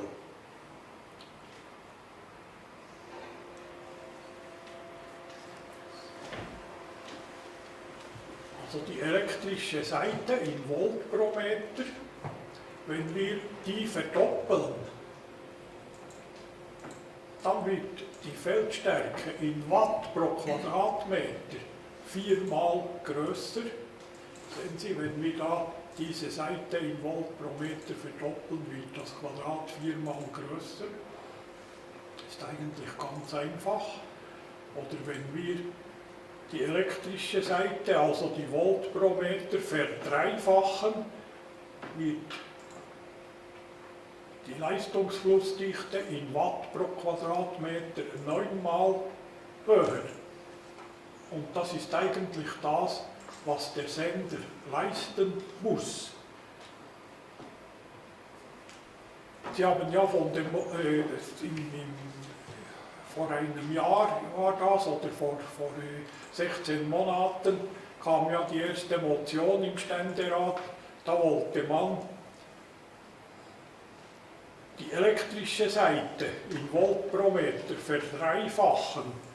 Man hat gesagt, im Ausland ist das ja 10-mal höher, was gar nicht stimmt, was eine Lüge ist, eine verdammte Lüge, was gar nicht stimmt. Wollte man das verdreifachen, hat man gesagt, jetzt machen wir die elektrische Seite einfach 3-mal höher, aber dass das 9-mal stärkere Sender bedingt, dass dann die Leistungsflussdichte in Watt pro Quadratmeter, dass die dann 9-mal höher ist, das hat man dem Volk verschwiegen. Das nur so zum Einstieg, dass Sie wissen, wovon wir reden, also Watt pro Watt pro Quadratmeter, das ist der Inhalt des Feldes, Volt pro Meter ist eine Seite des Feldes und Ampere oder Milliampere pro Meter ist die andere Seite des Quadrates.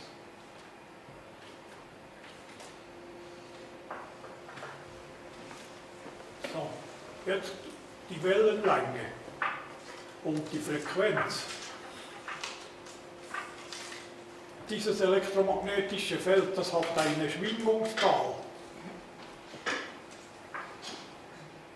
Und eine Schwingung, also ein positiver und ein negativer Ausschlag, das ist eine Wellenlänge oder ein Hertz. Eine Schwingung pro Sekunde, das wäre 1 Hertz. 2 Schwingungen pro Sekunde wären 2 Hertz. 10 Schwingungen, 10 Hertz, 20 Schwingungen pro Sekunde, 20 Hertz.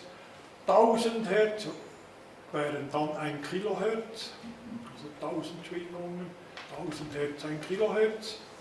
1000 Kilohertz gäbe 1 Megahertz und 1000 Megahertz wären 1 Gigahertz. Und Sie sehen, das ist dann mit TZ geschrieben. Unser Verein nennt sich ja auch Gigahertz, aber ohne TZ, weil es von Herzen kommt und nicht von Herz, vom Physiker Herz. Das zur Frequenz. Also die Frequenz eines elektromagnetischen Feldes hat nichts zu tun mit der Anzahl der Nutzer, so wie das die Frau Leuthard erklärt hat im Nationalrat. Die hat das total falsch gesagt. Die hat einfach gesagt, Hochfrequenz ist, wenn viele Leute telefonieren und Niederfrequenz ist, wenn weniger Leute telefonieren. Kleine Sender mit einer kleinen Zuhörerzahl, das ist Niederfrequenz, und wenn viele Leute telefonieren, ist Hochfrequenz, das ist also das ist ein Huhn. Das stimmt, also das hat diese Frequenz hat mit der Schwingungszahl zu tun und nicht mit der Benutzerzahl. Das nur, dass das ganz klar ist. Dann reden wir von niederfrequenten Feldern. Niederfrequente Felder entstehen beim Transport von elektrischer Energie. Die sind an die Quelle gebunden und sinken mit zunehmendem Abstand sehr schnell auf unbedenkliche Werte ab. Niederfrequenz, Abkürzung NF, und die Maßeinheit ist Hertz. Hochfrequente Felder entstehen bei drahtlosen Nachrichten- und Datenübermittlung. Hochfrequente Felder verlassen die Quelle und können Tausende von Kilometern überwinden. Die Abkürzung ist HF. Die Maßeinheit ist der Kilohertz, Megahertz oder Gigahertz, und was darüber ist Gagas. Wir haben den folgenden Frequenzplan. Was kleiner ist als 3 Kilohertz, wird als extrem niedrige Frequenz bezeichnet. Das sind Stromversorgungen, Hochspannungsleitungen etc. 3 bis 30 Kilohertz ist der Unterseebootfunk und Induktionsschmelzöfen. 30 bis 300 Kilohertz ist der Langwellenrundfunk 0,3 bis 3 MHz wäre Mittelwellenradiofunk und 3 bis 30 MHz, das wäre der Kurzwellenrundfunk, von dem wir in der ersten Stunde gesprochen haben. 30 bis 300 MHz, das wäre dann UKW-Radio.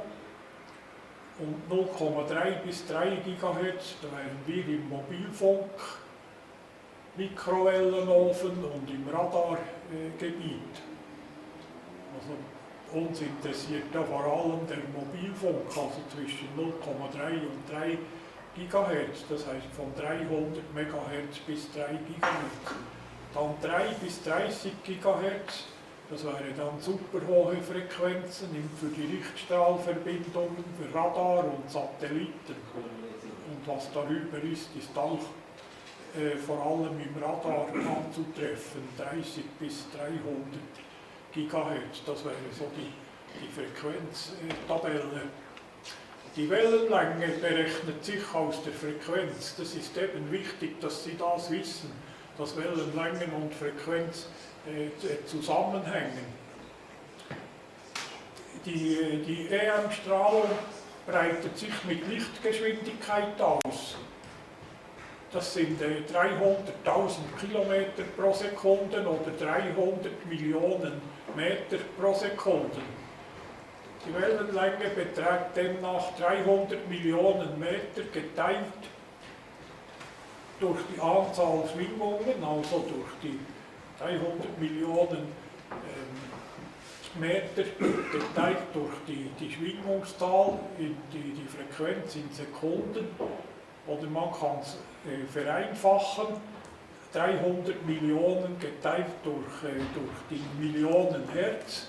Das wäre dann abgekürzt 300 geteilt durch die Anzahl Megahertz. Wenn Sie also die Zahl 300 durch die Anzahl Megahertz teilen, kommen Sie auf die genaue Wellenlänge, wie lang so eine Welle ist, in Metern ausgedrückt.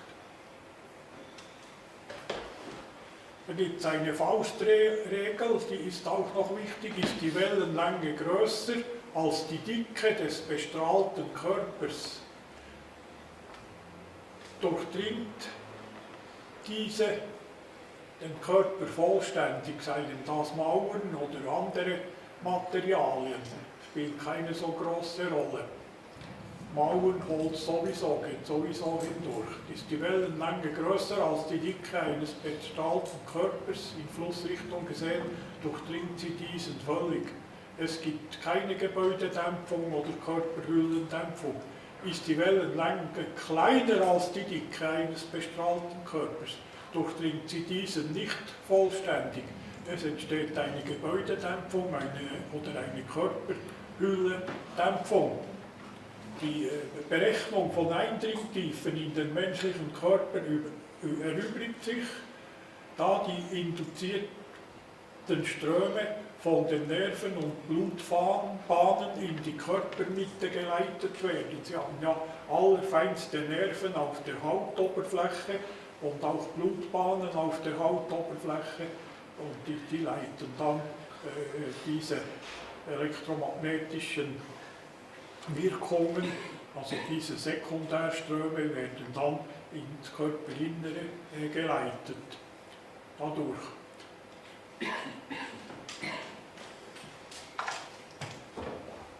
Dann eine Faustregel zur Reichweite eines Senders.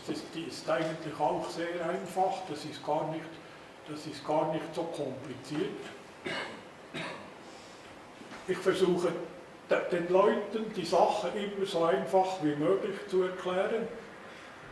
Andere gehen dafür 4 Jahre auf die Hochschule und sie sind jetzt hier eine halbe Stunde bei mir und ich versuche Ihnen das jetzt in einer halben Stunde beizubringen. Das ist vielleicht etwas schwierig, aber ich versuche es weiter. Eine Faustregel zur Reichweite eines Senders. Wenn Sie zum Beispiel nach 40 Meter eine elektrische Feldstärke von 10 Volt pro Meter haben Also Volt pro Meter heißt einfach, wenn Sie da auf einen Meter da dazwischen 10 Volt haben pro Meter. Das ist schon eine rechte Energie, die daher kommt, oder? Pro Meter 10 Volt. Wenn Sie auf 40 Meter 10 Volt pro Meter haben, haben Sie auf 80 Meter noch 5 Volt. Sehen, halbe, die Distanz wird doppelt so hoch und die Feldstärke halbiert sich. Also nach 80 Meter 5 Volt, nach 160 Meter noch 2,5 und nach 320 Meter noch 1,25 Volt und nach 640 Meter noch 0,625 Volt pro Meter. Also die Distanz verdoppelt sich immer, also von 40 auf 80, auf 160, auf 320, auf 640 Meter und die Feldstärke halbiert sich immer, doppelte Distanz, halbe Feldstärke. Und die Strahlung, die wird nie mehr null, nie mehr. Das geht bis weit in den Weltraum hinaus, können Sie immer noch irgend 0,0000 irgendetwas messen. Es geht natürlich auch auf die andere Seite, nehmen wir wieder diese Referenzgröße von 40 Meter, 10 Volt auf 40 Meter Distanz, dann haben Sie auf 20 Meter das Doppelte, 20 Volt pro Meter und auf 10 Meter wieder das Doppelte, 40 Volt pro Meter. Sie sehen also diese Kurve, die wird immer flach und flächer und flächer und flächer, aber null wird das nie mehr. Das ist wichtig zu wissen für Sie, dass Sie also mit doppelter Distanz immer halbe Feldstärke haben. Wenn Sie einmal einen Referenzpunkt haben, wo das gemessen wurde, als Beispiel, das ist nur ein Beispiel hier, dann ist es überhaupt nicht mehr schwierig, die Reichweite zu berechnen, die so ein Sender hat. Warum werden Tausende von Sendemasten benötigt?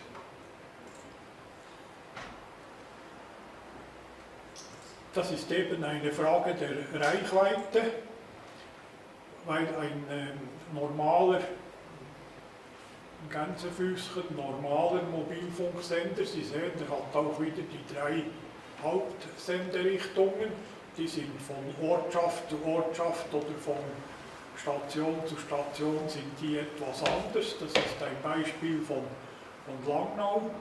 Der hat nach 200 Metern noch 2,4 Volt pro Meter, nach 400 Metern noch 1,2 und nach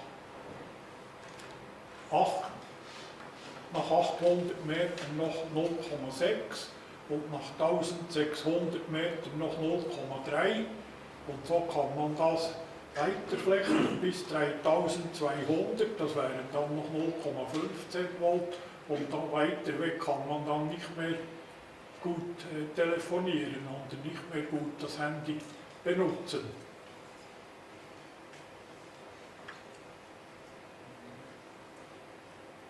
Wir reden also hier von einer Sendekeule. Das ist eine Computersimulation vom Bundesamt für Kommunikation. Das Bild ist nicht von mir.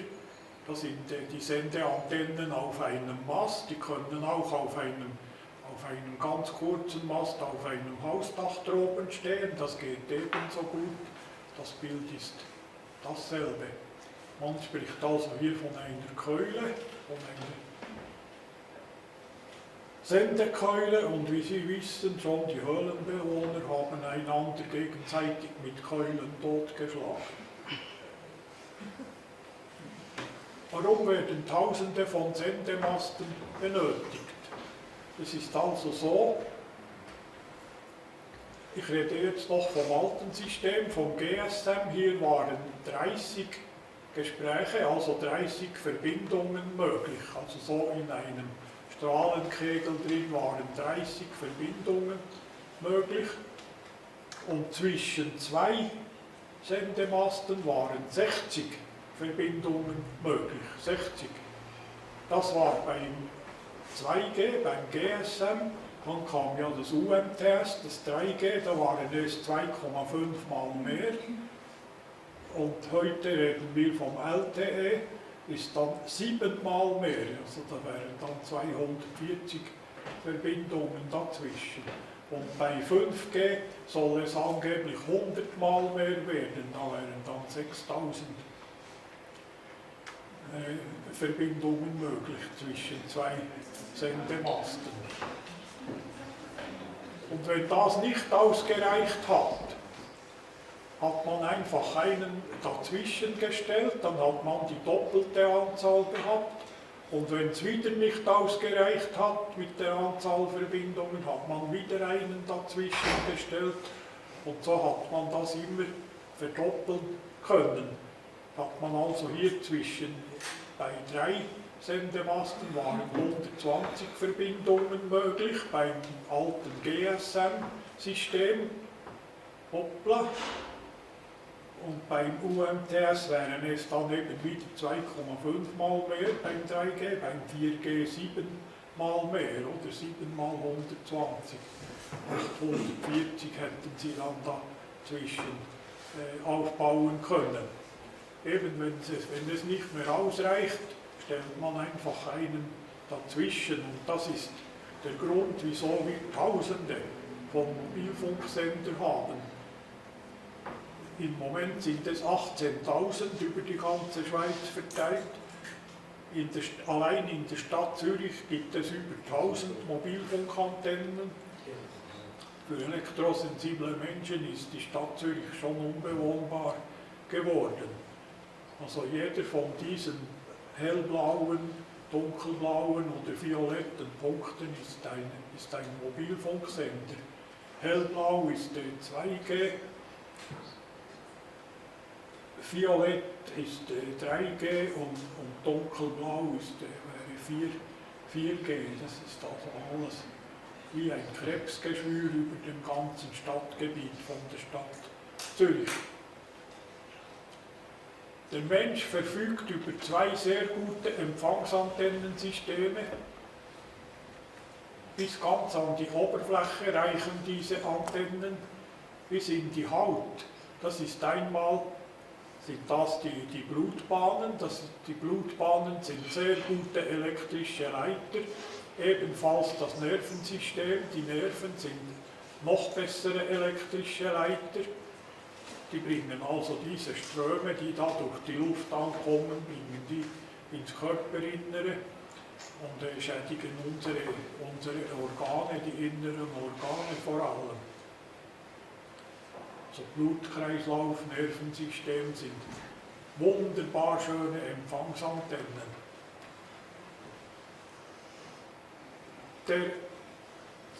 Das war eine der ältesten Studien aus dem Jahr 2001 von Santini. Der ist leider verstorben, dieser Wissenschaftler. Der hat die Nähe zur Mobilfunkantenne untersucht und die Gesundheitsschäden. Sie sehen, alle diese Gesundheitsschäden, die nehmen rapid ab, je weiter weg von der Antenne man kommt. Also die Antenne wäre auf der linken Seite, da wären 10 Meter bis 50 Meter, bis 100 Meter, bis 200 Meter, bis 300, bis über 500. Und da sehen Sie Schlafstörungen, das ist die braune Linie, wie das abnimmt, mit zunehmender Distanz zum Sender. Dauermüdigkeit ist die schwarze Linie. Dann haben wir Kopfschmerzen, die gelbe Linie, nimmt auch sehr rasch ab. Dann hat es noch Übelkeit. Die übernehmen, Sehstörungen und Depressionen, alles nimmt einfach ab mit zunehmender Distanz zum Sender. Das sind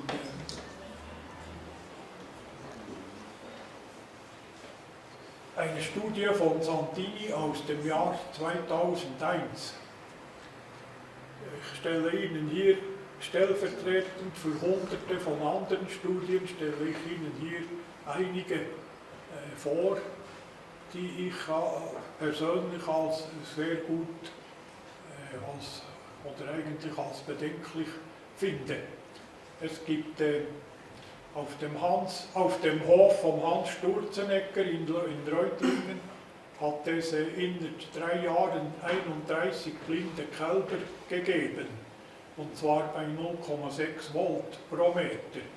Und der Grenzwert, wo gar nichts mehr passieren soll, angeblich, der behördliche Grenzwert ist ja 5 Volt pro Meter. Und bei 0,6 hat er bereits 31 blinde Kälber gehabt in 3 Jahren. Das wurde dann untersucht vom Veterinärmedizinischen Institut der Universität Zürich, von Professor Hässig mit einer Doktorandin zusammen. Nukleare Katarakte bei Kälbern entstehen in den ersten 6 Monaten der Trächtigkeit. Bei der Untersuchung von 253 weiteren Kälbern in anderen Höfen wurde ein Zusammenhang mit der Nähe von Mobilfunkantennen festgestellt. 81 von 253, also 32%, kommen blind zur Welt bei E-Feldstärken von 0,2 bis 2 Volt pro Meter, bei einem Grenzwert von 5 Volt pro Meter. Und was passiert beim Menschen? Was passiert beim Menschen? Muss man sich schon fragen. Weil die meisten Missgeburten, die werden ja entdeckt mit dem Ultraschall heute bei der Schwangerschaft, und die meisten werden ja gar nicht zur Welt gebracht. Und der größte Blödsinn hat das Bauernkursgericht vom Kanton Zürich herausgebracht. Die haben behauptet, solange es keine blinden Babys gibt, gibt es auch keine blinden Kälber. Punkt, fertig, Schluss. So funktioniert unsere Justiz. Dann kann ich Ihnen eine Studie aus Belo Horizonte aus Brasilien zeigen. Mit etwa 8 Millionen Einwohnern. Nein, 2,8 Millionen Einwohnern und 856 Mobilfunkantennen.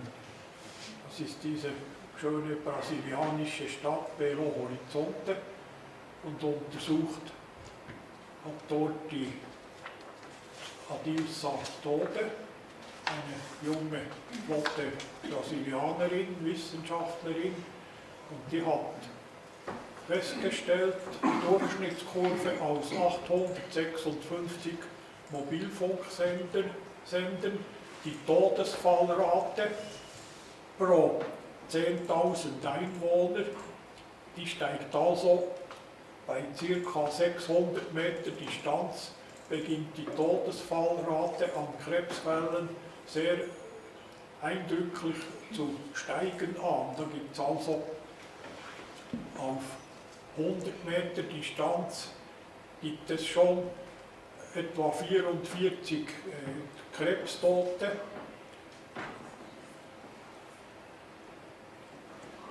Pro Jahr, pro 100.000 Einwohner.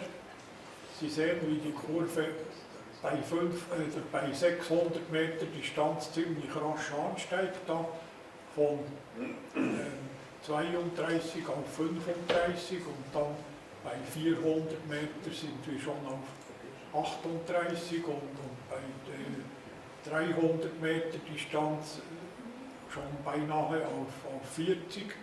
Oder bei 200 Meter Distanz sind wir dann sicher auf 40 Todesfälle pro 10.000 Einwohner an Krebs. Oder? Also die Todesfallrate an Krebs, die steigt also eindrücklich rasch an, je näher man einem Mobilfunksender kommt. Das kann man nicht mehr ableugnen, das ist statistisch, ist das fix erwiesen.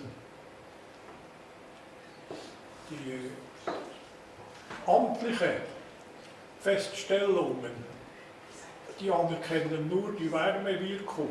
Die sagen, so ein Handy zum Beispiel, das macht nur Wärme im Kopf und sonst gar nichts.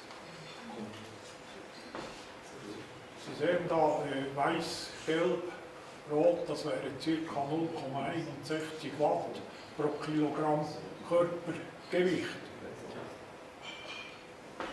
Das ist also die amtliche Bewertung, die behaupten einfach, es gibt nur Wärme und sonst gar nichts, es macht einfach ein bisschen warm. Das macht gar nichts, die Sonne macht auch warm, wenn man an der Sonne liegt und die Liebe macht auch warm. Da passiert überhaupt nichts, behaupten die. Dann haben wir hier die Studie von Salford aus 2003, der hat herausgefunden, dass mit dem Handy am Ohr die Bluthirnschranke aufgeht, dass sich die Bluthirnschranke öffnet und dass nach 2 Stunden Telefonat im Gehirn die Bluthirnschranke, das können Sie sich vorstellen wie ein Sicherheitsnetz rund um das Gehirn, das keine Giftstoffe in das Gehirn hineinlässt und keine giftigen Strahlungen in das Gehirn hineinlässt. Und da er hat dann herausgefunden mit Ratenversuchen, dass nach 2 Stunden Telefonat die Bluthirnschranke schon komplett durchlöchert ist und diese Schadstoffe alle hineinlässt, die eigentlich draußen bleiben müssten oder sollten. Im Gegensatz zu den amtlichen Bewertungen, die sagen, es passiert nichts außer Wärme. Dann die neueste schwedische Studie von Lennart Hardell. Der hat untersucht auf Millionen Minuten Handytelefonate.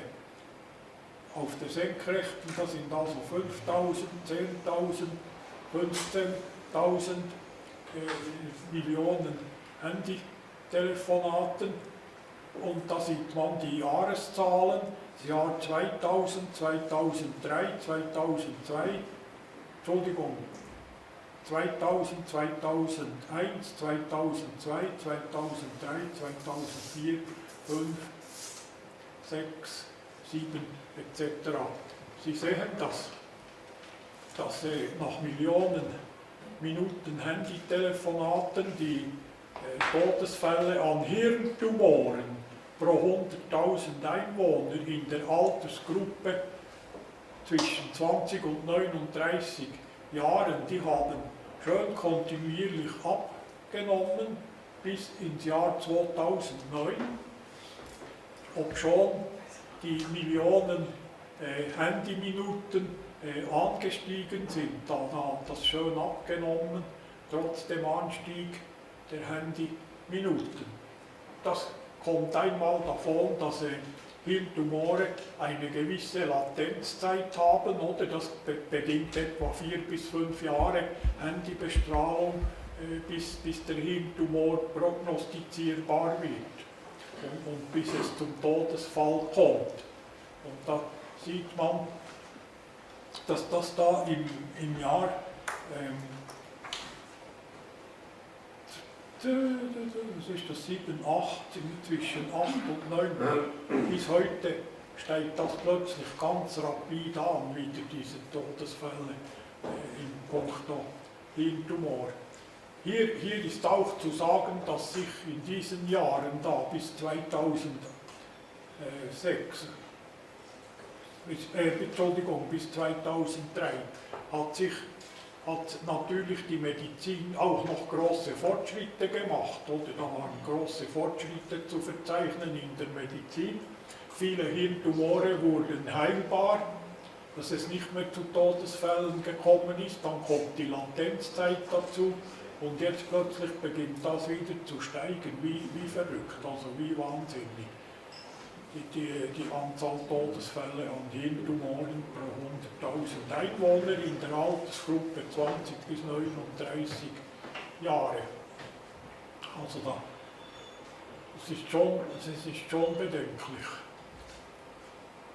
Dann am 2. April 2017 der Swisscom-Chatti und der Bacom Horisberger erklären der Schweizer Bevölkerung den Krieg. Das sage ich sage das.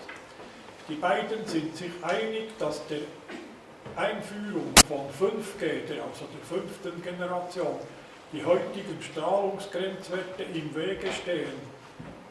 Sie platzieren in der Sonntagspresse vom 2. April 2017 ihre Kriegserklärung an das Volk. 100-mal mehr Daten in 100-mal höherer Geschwindigkeit. Das geht nur mit Signalbreiten von 2 GHz und höher in Frequenzbereichen von 10 bis 100 GHz mit Wellenlängen von 3 bis 30 mm. Das ist die technische Definition und das kann niemand abstreiten. Was ist eine Signalbreite? Das sehen Sie hier, ist eine Aufnahme von einem LTE-Signal, also von 4G. Da ist das Signal hat eine Breite von 20 MHz, hier von 1805 bis 1825 MHz. 18.805 bis 1825 MHz, eine Signalbreite von 20 MHz sind da dazwischen. Das ist das Signal von einem einzigen LTE-Sender. Jetzt wird das natürlich noch viel verrückter. Beim 5G, da haben Sie dann Signalbreiten, wenn Sie 100-mal mehr Daten in 100-mal höherer Geschwindigkeit übertragen wollen als bei LTE, da bekommen Sie Signalbreiten von 2 GHz. Ich habe hier nur Platz gehabt für 1 GHz. Sie sehen hier den Frequenzraum von 1 MHz bis 1000 MHz. Und die Mobilfunkfrequenzen in diesem Frequenzraum, die liegen bei zwischen 700 und 800 MHz. Da hat es also Platz 100 MHz dazwischen. Wie wollen Sie jetzt 1 GHz, diese Breite, die noch breiter ist, also eigentlich 2 GHz, wie wollen Sie die hier parkieren? Das geht gar nicht mehr in diesen Frequenzlagen. Sie können hier keine 2 GHz Signale da markieren. Sie müssen da hoch hinaufgehen in den 10 GHz Bereich hinauf. Sehen Sie, das wäre etwa dasselbe, wie wenn Sie einen 2 Kilometer langen Eisenbahnzug in einem Bahnhof von 100 Meter Länge parkieren möchten. Das wäre etwa das gleiche, die gleichen Verhältnisse. Oder wenn Sie den Trans-Canada Express im Bahnhof von Niederscherli anhalten möchten, das wäre etwa dasselbe von den Grössenordnungen her. Also die müssen also in 5G hat keine andere Möglichkeit, als zwischen 10 und 100 GHz angesiedelt zu werden. Das sind Wellenlängen zwischen 30 und 3 mm, oder? Sie haben ja gesehen, die Wellenlänge wird immer kleiner, je höher die Frequenz ist, die Wellenlänge zwischen 30 und 3 mm. Was wissen wir über gesundheitliche Auswirkungen so hoher Frequenzen mit so kurzen Wellenlängen? Was wissen wir darüber heute? Nichts, gar nichts, rein nichts. Wir wissen nicht, was da passiert. Aber es wird gebaut, es wird angewendet. Die ICNIR weiß immer Rat. Wer ist die ICNIR? Das ist die sogenannte Internationale Strahlenschutzkommission. International Commission on Non-Ionization Radiation Protection. Die wissen immer Rat. Das ist keine, passen Sie auf. Das sehen Sie immer wieder, diese ICNIR, die kommt immer wieder. Das ist keine Behörde, das ist ein privater Verein. Das ist ein rein privater Verein von 14 Mitgliedern, mit Sitz in Oberschleißheim bei München.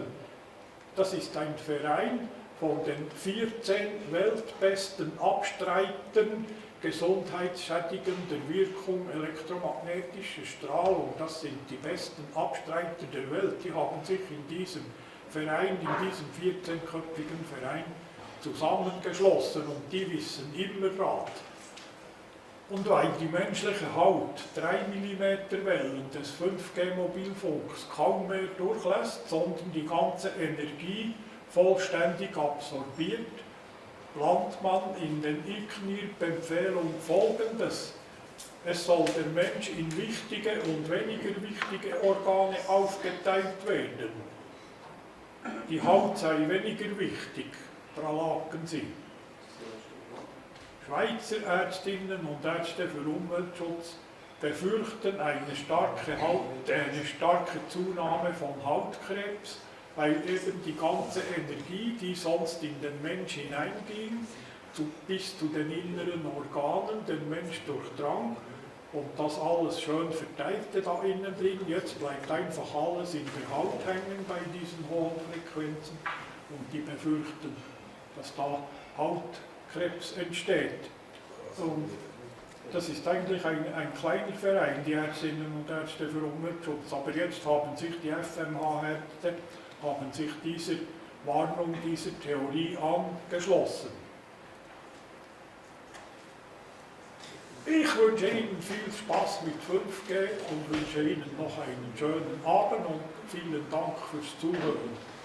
Das wäre so ein kurzer Querschnitt gewesen über durch den Mobilfunk.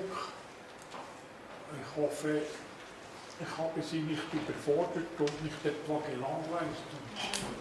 Ich würde Ihnen gerne noch Ihre Fragen beantworten. Ja, Sie können gleich losreden, ich sehe Sie schlecht. Ja, wie ist das mit der Versicherung zum Thema? Also, Versicherungen können die Mobilfunkbetreiber, können sie sich versichern lassen? Nein, das geht nicht. Nein, die können sich, die haben also eine Haftpflichtversicherung, wenn ein Antennenkörper hinunterfällt oder so irgendetwas, aber Strahlenschäden können Sie nirgends, Mobilfunkstrahlenschaden können Sie nirgends versichern. Das gibt keine, die haben keine Haftpflichtversicherung dazu. Da haben wir schon, wir führen ja sehr, also unser Verein führt ja sehr viele Prozesse und das haben wir schon herausbekommen. Die haben keine Haftpflichtversicherung, gar nichts. Das ist ja folgender Grund. Passen Sie gut auf. Um Ihre Mobilfunksender aufzustellen, kaufen die keinen Quadratmeter Land. Keinen Quadratmeter kaufen die. Die mieten diese Fläche nur. Die mieten Dachflächen, die mieten 4 bis 5 Quadratmeter Land irgendwo in einem Garten zum Aufstellen des Mobilfunkmastes. Warum mieten die das? Die zahlen anständige Mieten. Die zahlen pro Standort, bezahlen die im Moment 12.000 bis 15.000 Franken Miete pro Jahr.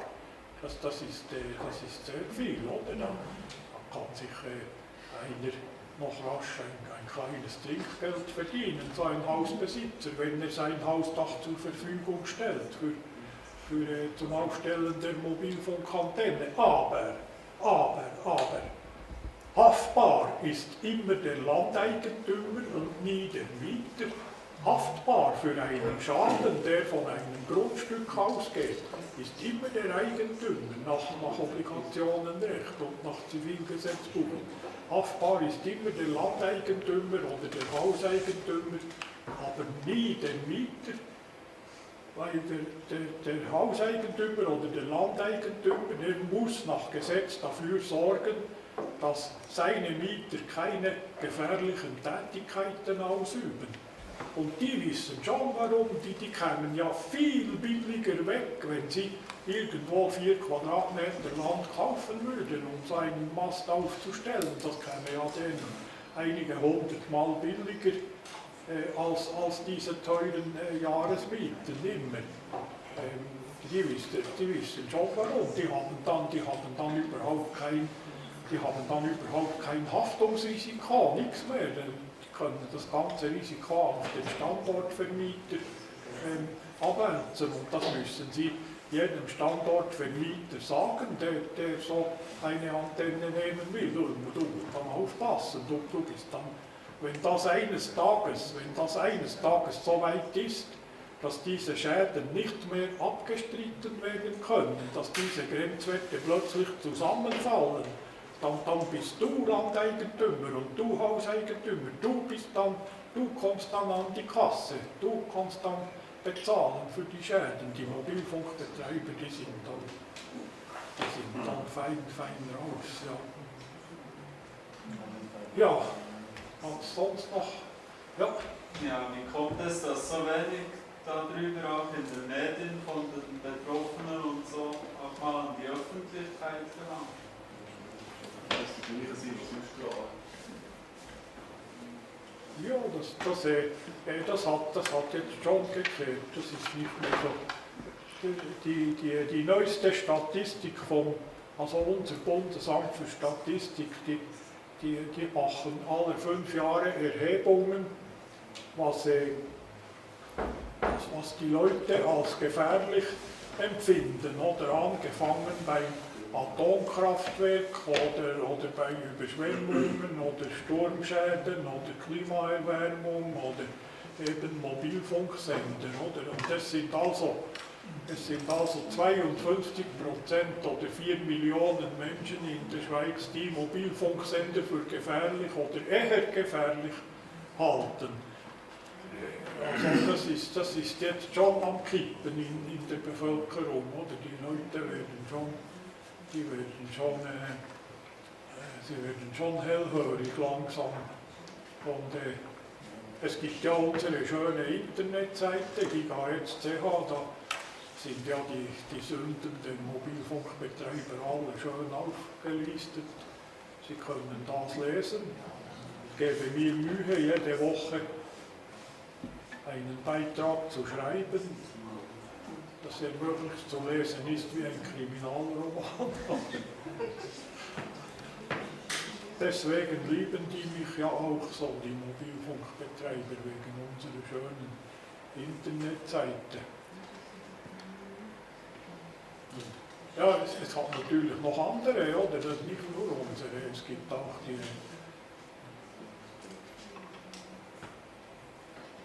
diagnosefunk.de. Das ist auch eine wunderbare Seite, die sind noch viel fleißiger als wir, ein Gigahertz, weil wir haben viel mehr Leute, die bedienen ganz Deutschland, das ist eine viel größere Organisation als wir. Ja. Hat es noch andere wichtige Fragen? Ja. Was ist Ihnen aufgefallen bezüglich der Antennendichte in reichen Gegenden und in armen Gegenden? Gut, Hier bei uns. allgemein in der Schweiz, wie die Antennendichte gesät ist, so im Gebiet, ja, in Bezirken, wo die reichen Leute wohnen.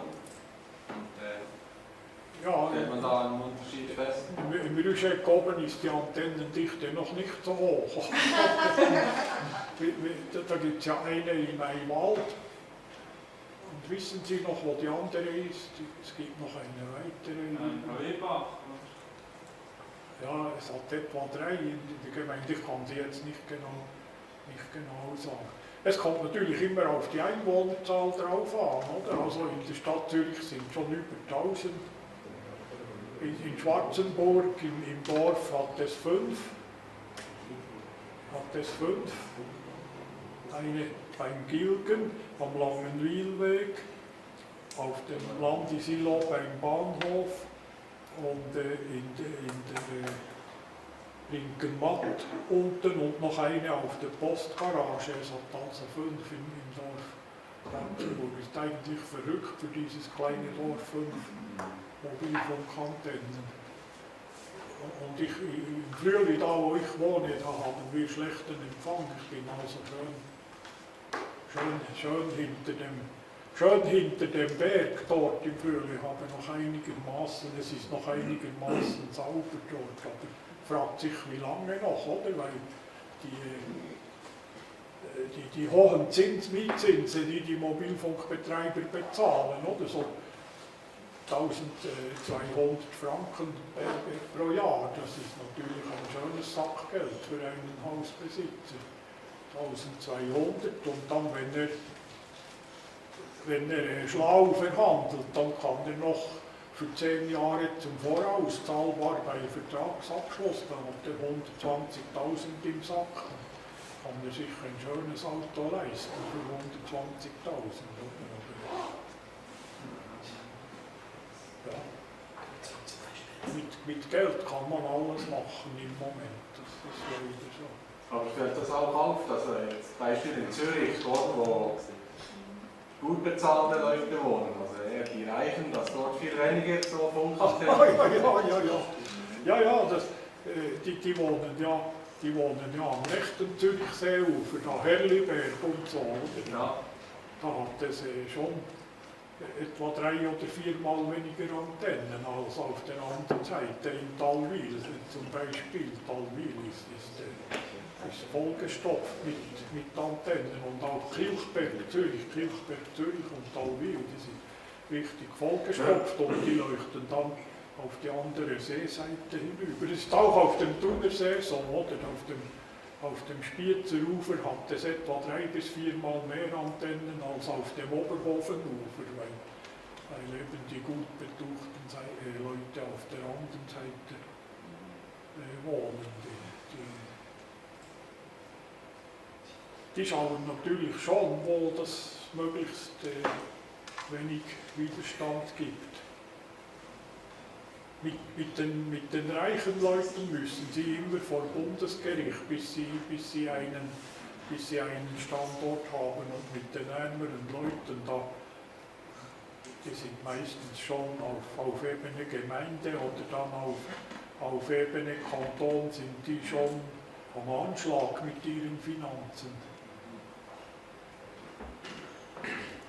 Es ist eben so ein Bundesgerichtsfall. Ein Bundesgerichtsfall, der kostet eben zwischen 14.000 und 18.000 Franken, wenn man verliert. Wenn man gewinnt, kostet der nichts, aber meistens verliert man, oder? Und 14.000 bis 18.000, das ist nicht in einem Schweizer Haushaltbudget, liegt das nicht drin. Hingegen, wenn 100 Leute sich zusammenschließen, dann kann man das gut machen, oder? Mit 100 Leuten, wenn sich 100 Leute zusammenschließen da ist das kein großes Problem, da 14.000 bis 18.000 zu finanzieren, verteilt über 5 Jahre, oder? Das liegt dann gut drin.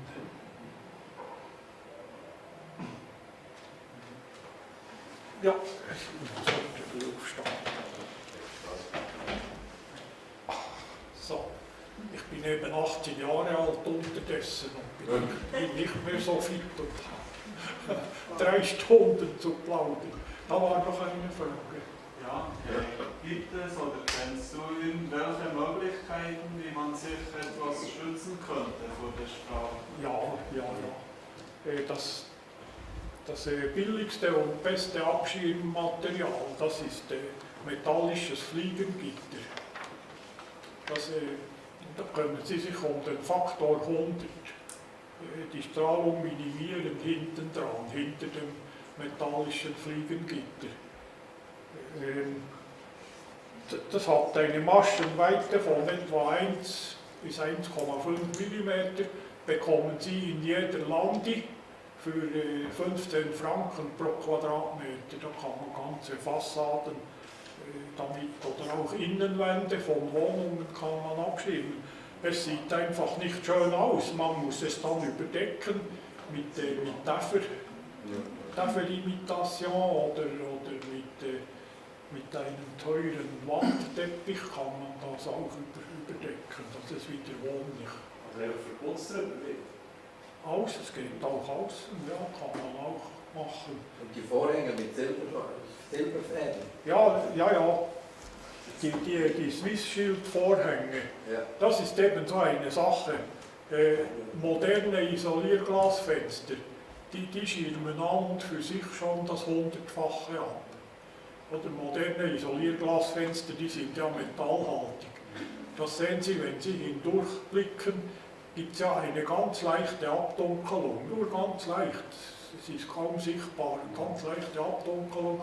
Das ist metallhaltig, eisenhaltig und die modernen Isolierglasfenster, das können Sie gut messen mit einem ganz einfachen, billigen Messgerät können Sie das gut messen, dass Sie hinter dem Isolierglasfenster schon 100-mal weniger Strahlung haben als bei offenem Fenster. Die Hauptsache kommt dann durch die Backsteinmauer hinein, weil die Backsteinmauer ist strahlendurchlässig. Die Backsteinmauer dämpft nur etwa um den Faktor 3 ab. Hinter der Backsteinmauer haben Sie nur 3-mal weniger als außen an der Backsteinmauer. Das ist leider so. Und einen Fenstervorhang, nur die Fenster abzudecken, das macht wenig Sinn. Oder es seien dann ganz alte Fenster, wissen Sie, mit altem Fensterglas, das ist dann voll durchlässig. Oder? Da macht es schon einen Sinn, wenn Sie einen Swiss-Shield-Vorhang.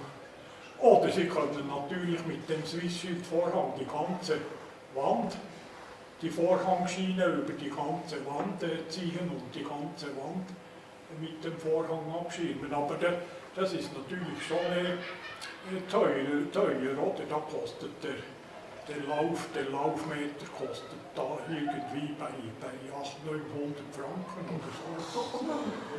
Da ist das Fliegengitter ist dann schon ganz wesentlich billiger. Aber Sie müssen immer aufpassen mit dem, wenn Sie abschirmen, benötigen Sie fast ein Messgerät. Weil wenn Ihnen von der Rückseite her ein unbekannter Sender hineinleuchtet, dann wirkt die Abschirmung als Reflektor und verschlimmert die Sache noch.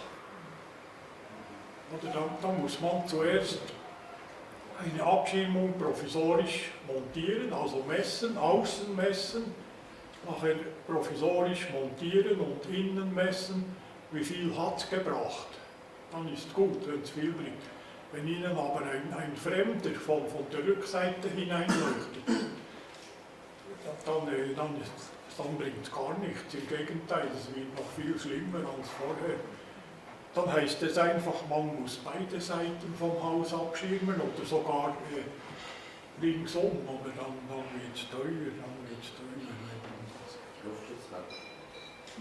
Also wir haben schon schöne Erfolge gehabt, auch mit einseitiger Abschirmung, aber immer in einseitige Abschirmungen, immer in Verbindung mit einem Messgerät. Die sind nicht teuer, oder? Also, Anführungszeichen, oder? Ein relativ gutes, billiges Messgerät kostet etwa 800 Franken.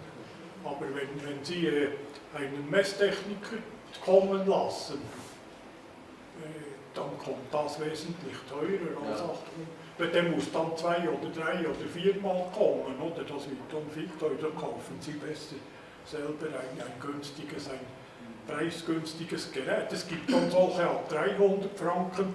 Das muss ja nicht genau sein. Es muss Ihnen nur anzeigen, wird es besser oder wird es schlechter und wie viel besser wird es Ihnen. Wird es 10-mal besser oder 100-mal besser oder wird es überhaupt nicht besser? Das ist so ganz grob die Sache mit den Abschirmungen. Und es darf dann die Stöße oder die Bahnen vom Fliegengitter, die sind ja etwa 1,20 Meter und die müssen sich dann immer überlappen, etwa 10 cm. Es dürfen keine Lücken. Aber es müssen nicht geerdet sein oder so?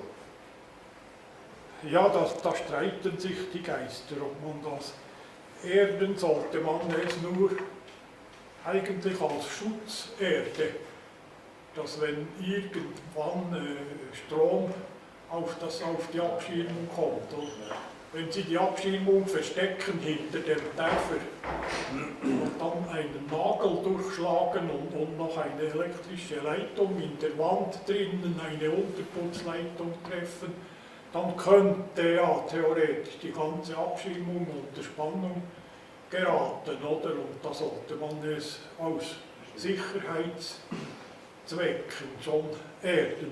Aber eben, Sie müssen aufpassen auf dem elektrischen Schutzleiter im Netz. Der ist vielerorts, ist der auch schon recht verseucht, ja. Oder? Dass der Schutzleiter auch schon hochfrequente Störfelder ins Haus hineinschleppt. Das kann eben auch sein. Und dann haben Sie die ganze Sauerei auf der Abschirmung. Und dann ist man schon, muss man schon mit dem Messgerät abschirmen, sonst ist man plötzlich, läuft man da in den Klee hinaus. Ja.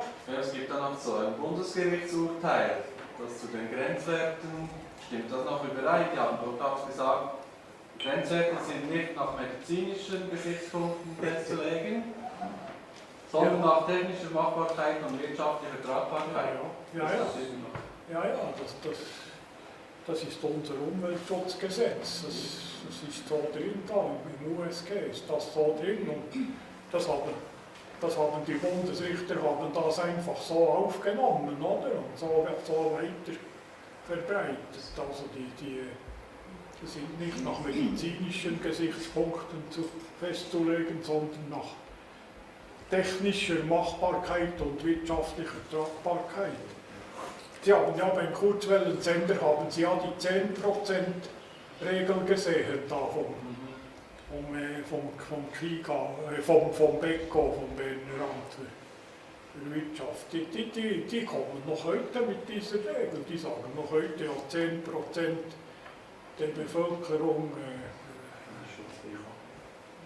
dürfen wir eigentlich krank machen, oder? Und so, also eine Anlage, wie hat es geheißen, eine Anlage ist sanierungsbedürftig erst ab 25%, wenn 25% krank sind.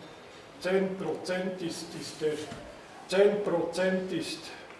ist der Planungswert, oder?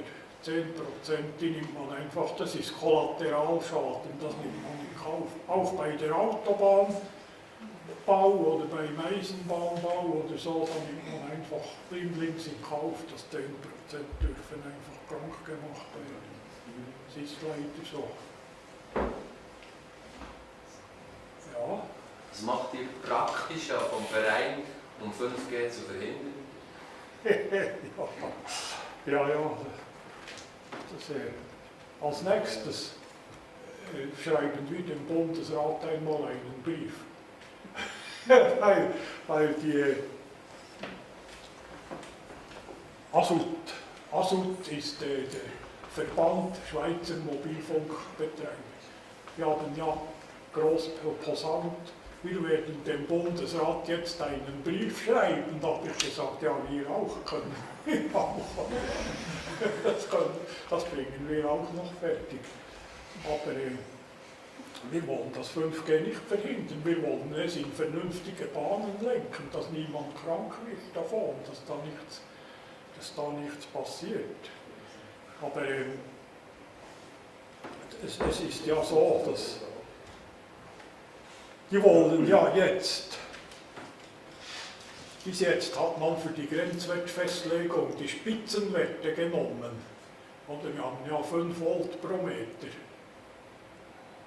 Das ist der Strahlungsgrenzwert.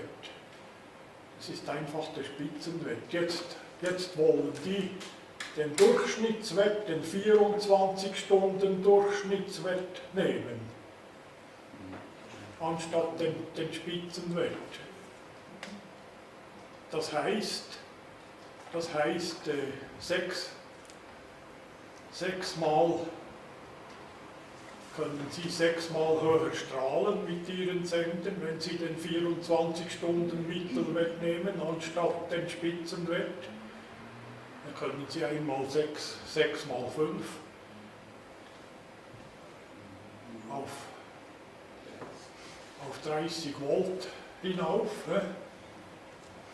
Zuerst, das ist etwas spät am Abend, 5 mal 6 gibt noch 30, oder stimmt's noch? Dann sind wir plötzlich, da wo wir auf 5 Volt pro Meter waren, sind wir jetzt plötzlich auf 30 Volt pro Meter. Und die Sendeleistung könnten Sie um das 36-fache, 6 mal 6 um das 36-fache erhöhen. Und das werden wir dem Bundesrat jetzt schreiben. Sind Sie eigentlich verrückt, lieber Bundesrat, oder wenn Sie so etwas machen wollen oder bewilligen wollen? Ja. Es hat hier noch eine Frage. Sind Sie zufrieden mit der? Ja. Ja, und dann etwas habe ich noch vergessen. Wir können natürlich nachher, wenn der Bundesrat eine solche Verordnung loslässt, wirklich, dann können wir beim Bundesgericht eine staatsrechtliche Beschwerde einreichen, dass der Vorsorge nach Umweltschutzgesetz nicht mehr Genüge getan ist. Das habe ich ja schon angedroht, den Mobilfunkbetreibern. Das werden wir machen, oder wir werden eine staatsrechtliche Beschwerde machen, weil das dann eben mit dem Vorsorgegedanken nichts mehr zu tun hat. Das werden wir ganz sicher machen. Ja, die Arbeit geht uns nicht aus. Wir machen schon etwas, aber wir hängen es nicht so gerne an die große Glocke, weil wir meistens verlieren. Ja. Sie haben noch eine Frage? Ja, es war nicht die Frage, es war die Sprache von einem neuen Messverfahren. Ja, das ist Einhalt. Ist das jetzt das mit dem Durchschnittswert? Genau. Das ist natürlich die super schlau eingefädelt, oder? Jetzt nehmen wir das geht natürlich nicht, oder? Wenn Sie sich beim Kochen mit siegendem Wasser den Arm verbrennen, oder? Dann ist eben der Grenzwert bei 75 Grad Celsius beim Wasser. Und wenn Sie aber den Durchschnittswert vom Wasser nehmen, dann ist der 14 oder 15 Grad, oder? Dann passiert nichts. Ja, das ist so eine Finte, die da gestellt werden soll.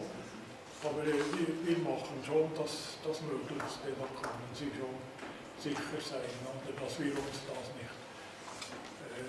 Aber ich habe da gute Hoffnung, dass sich die Bevölkerung das nicht gefallen lässt. Wissen Sie, ich denke immer an den Volksaufstand da in Schwarzenburg mit dem Sender, wie das da plötzlich ist das losgegangen, wie verrückt, oder? Ich habe mich plötzlich im falschen Film gesehen, wie die da. Ja, das kommt schon. Und sonst noch wichtige Fragen? Ich sehe schlecht wegen dem Scheinwerfer da hinten. Sonst noch wichtige.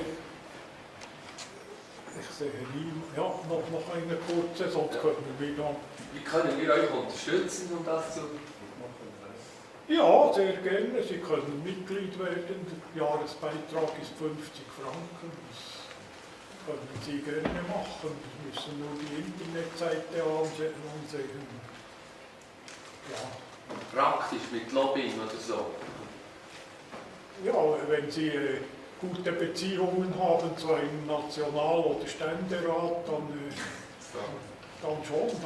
Dann sind wir sehr dankbar, wenn Sie uns da als Türöffner dienen können. Ja. Wenn Sie das es ist eben eine nationale Sache, oder? Und nicht eine kantonale oder kommunale. Ja. Dann möchte ich euch allen herzlich danken, dass Sie so lange ausgeharrt haben. Es ist jetzt 15 Minuten nach 10 Uhr. Ich möchte euch allen ganz herzlich danken für das Zuhören und wünsche noch einen schönen Abend und kommen Sie gut nach Hause.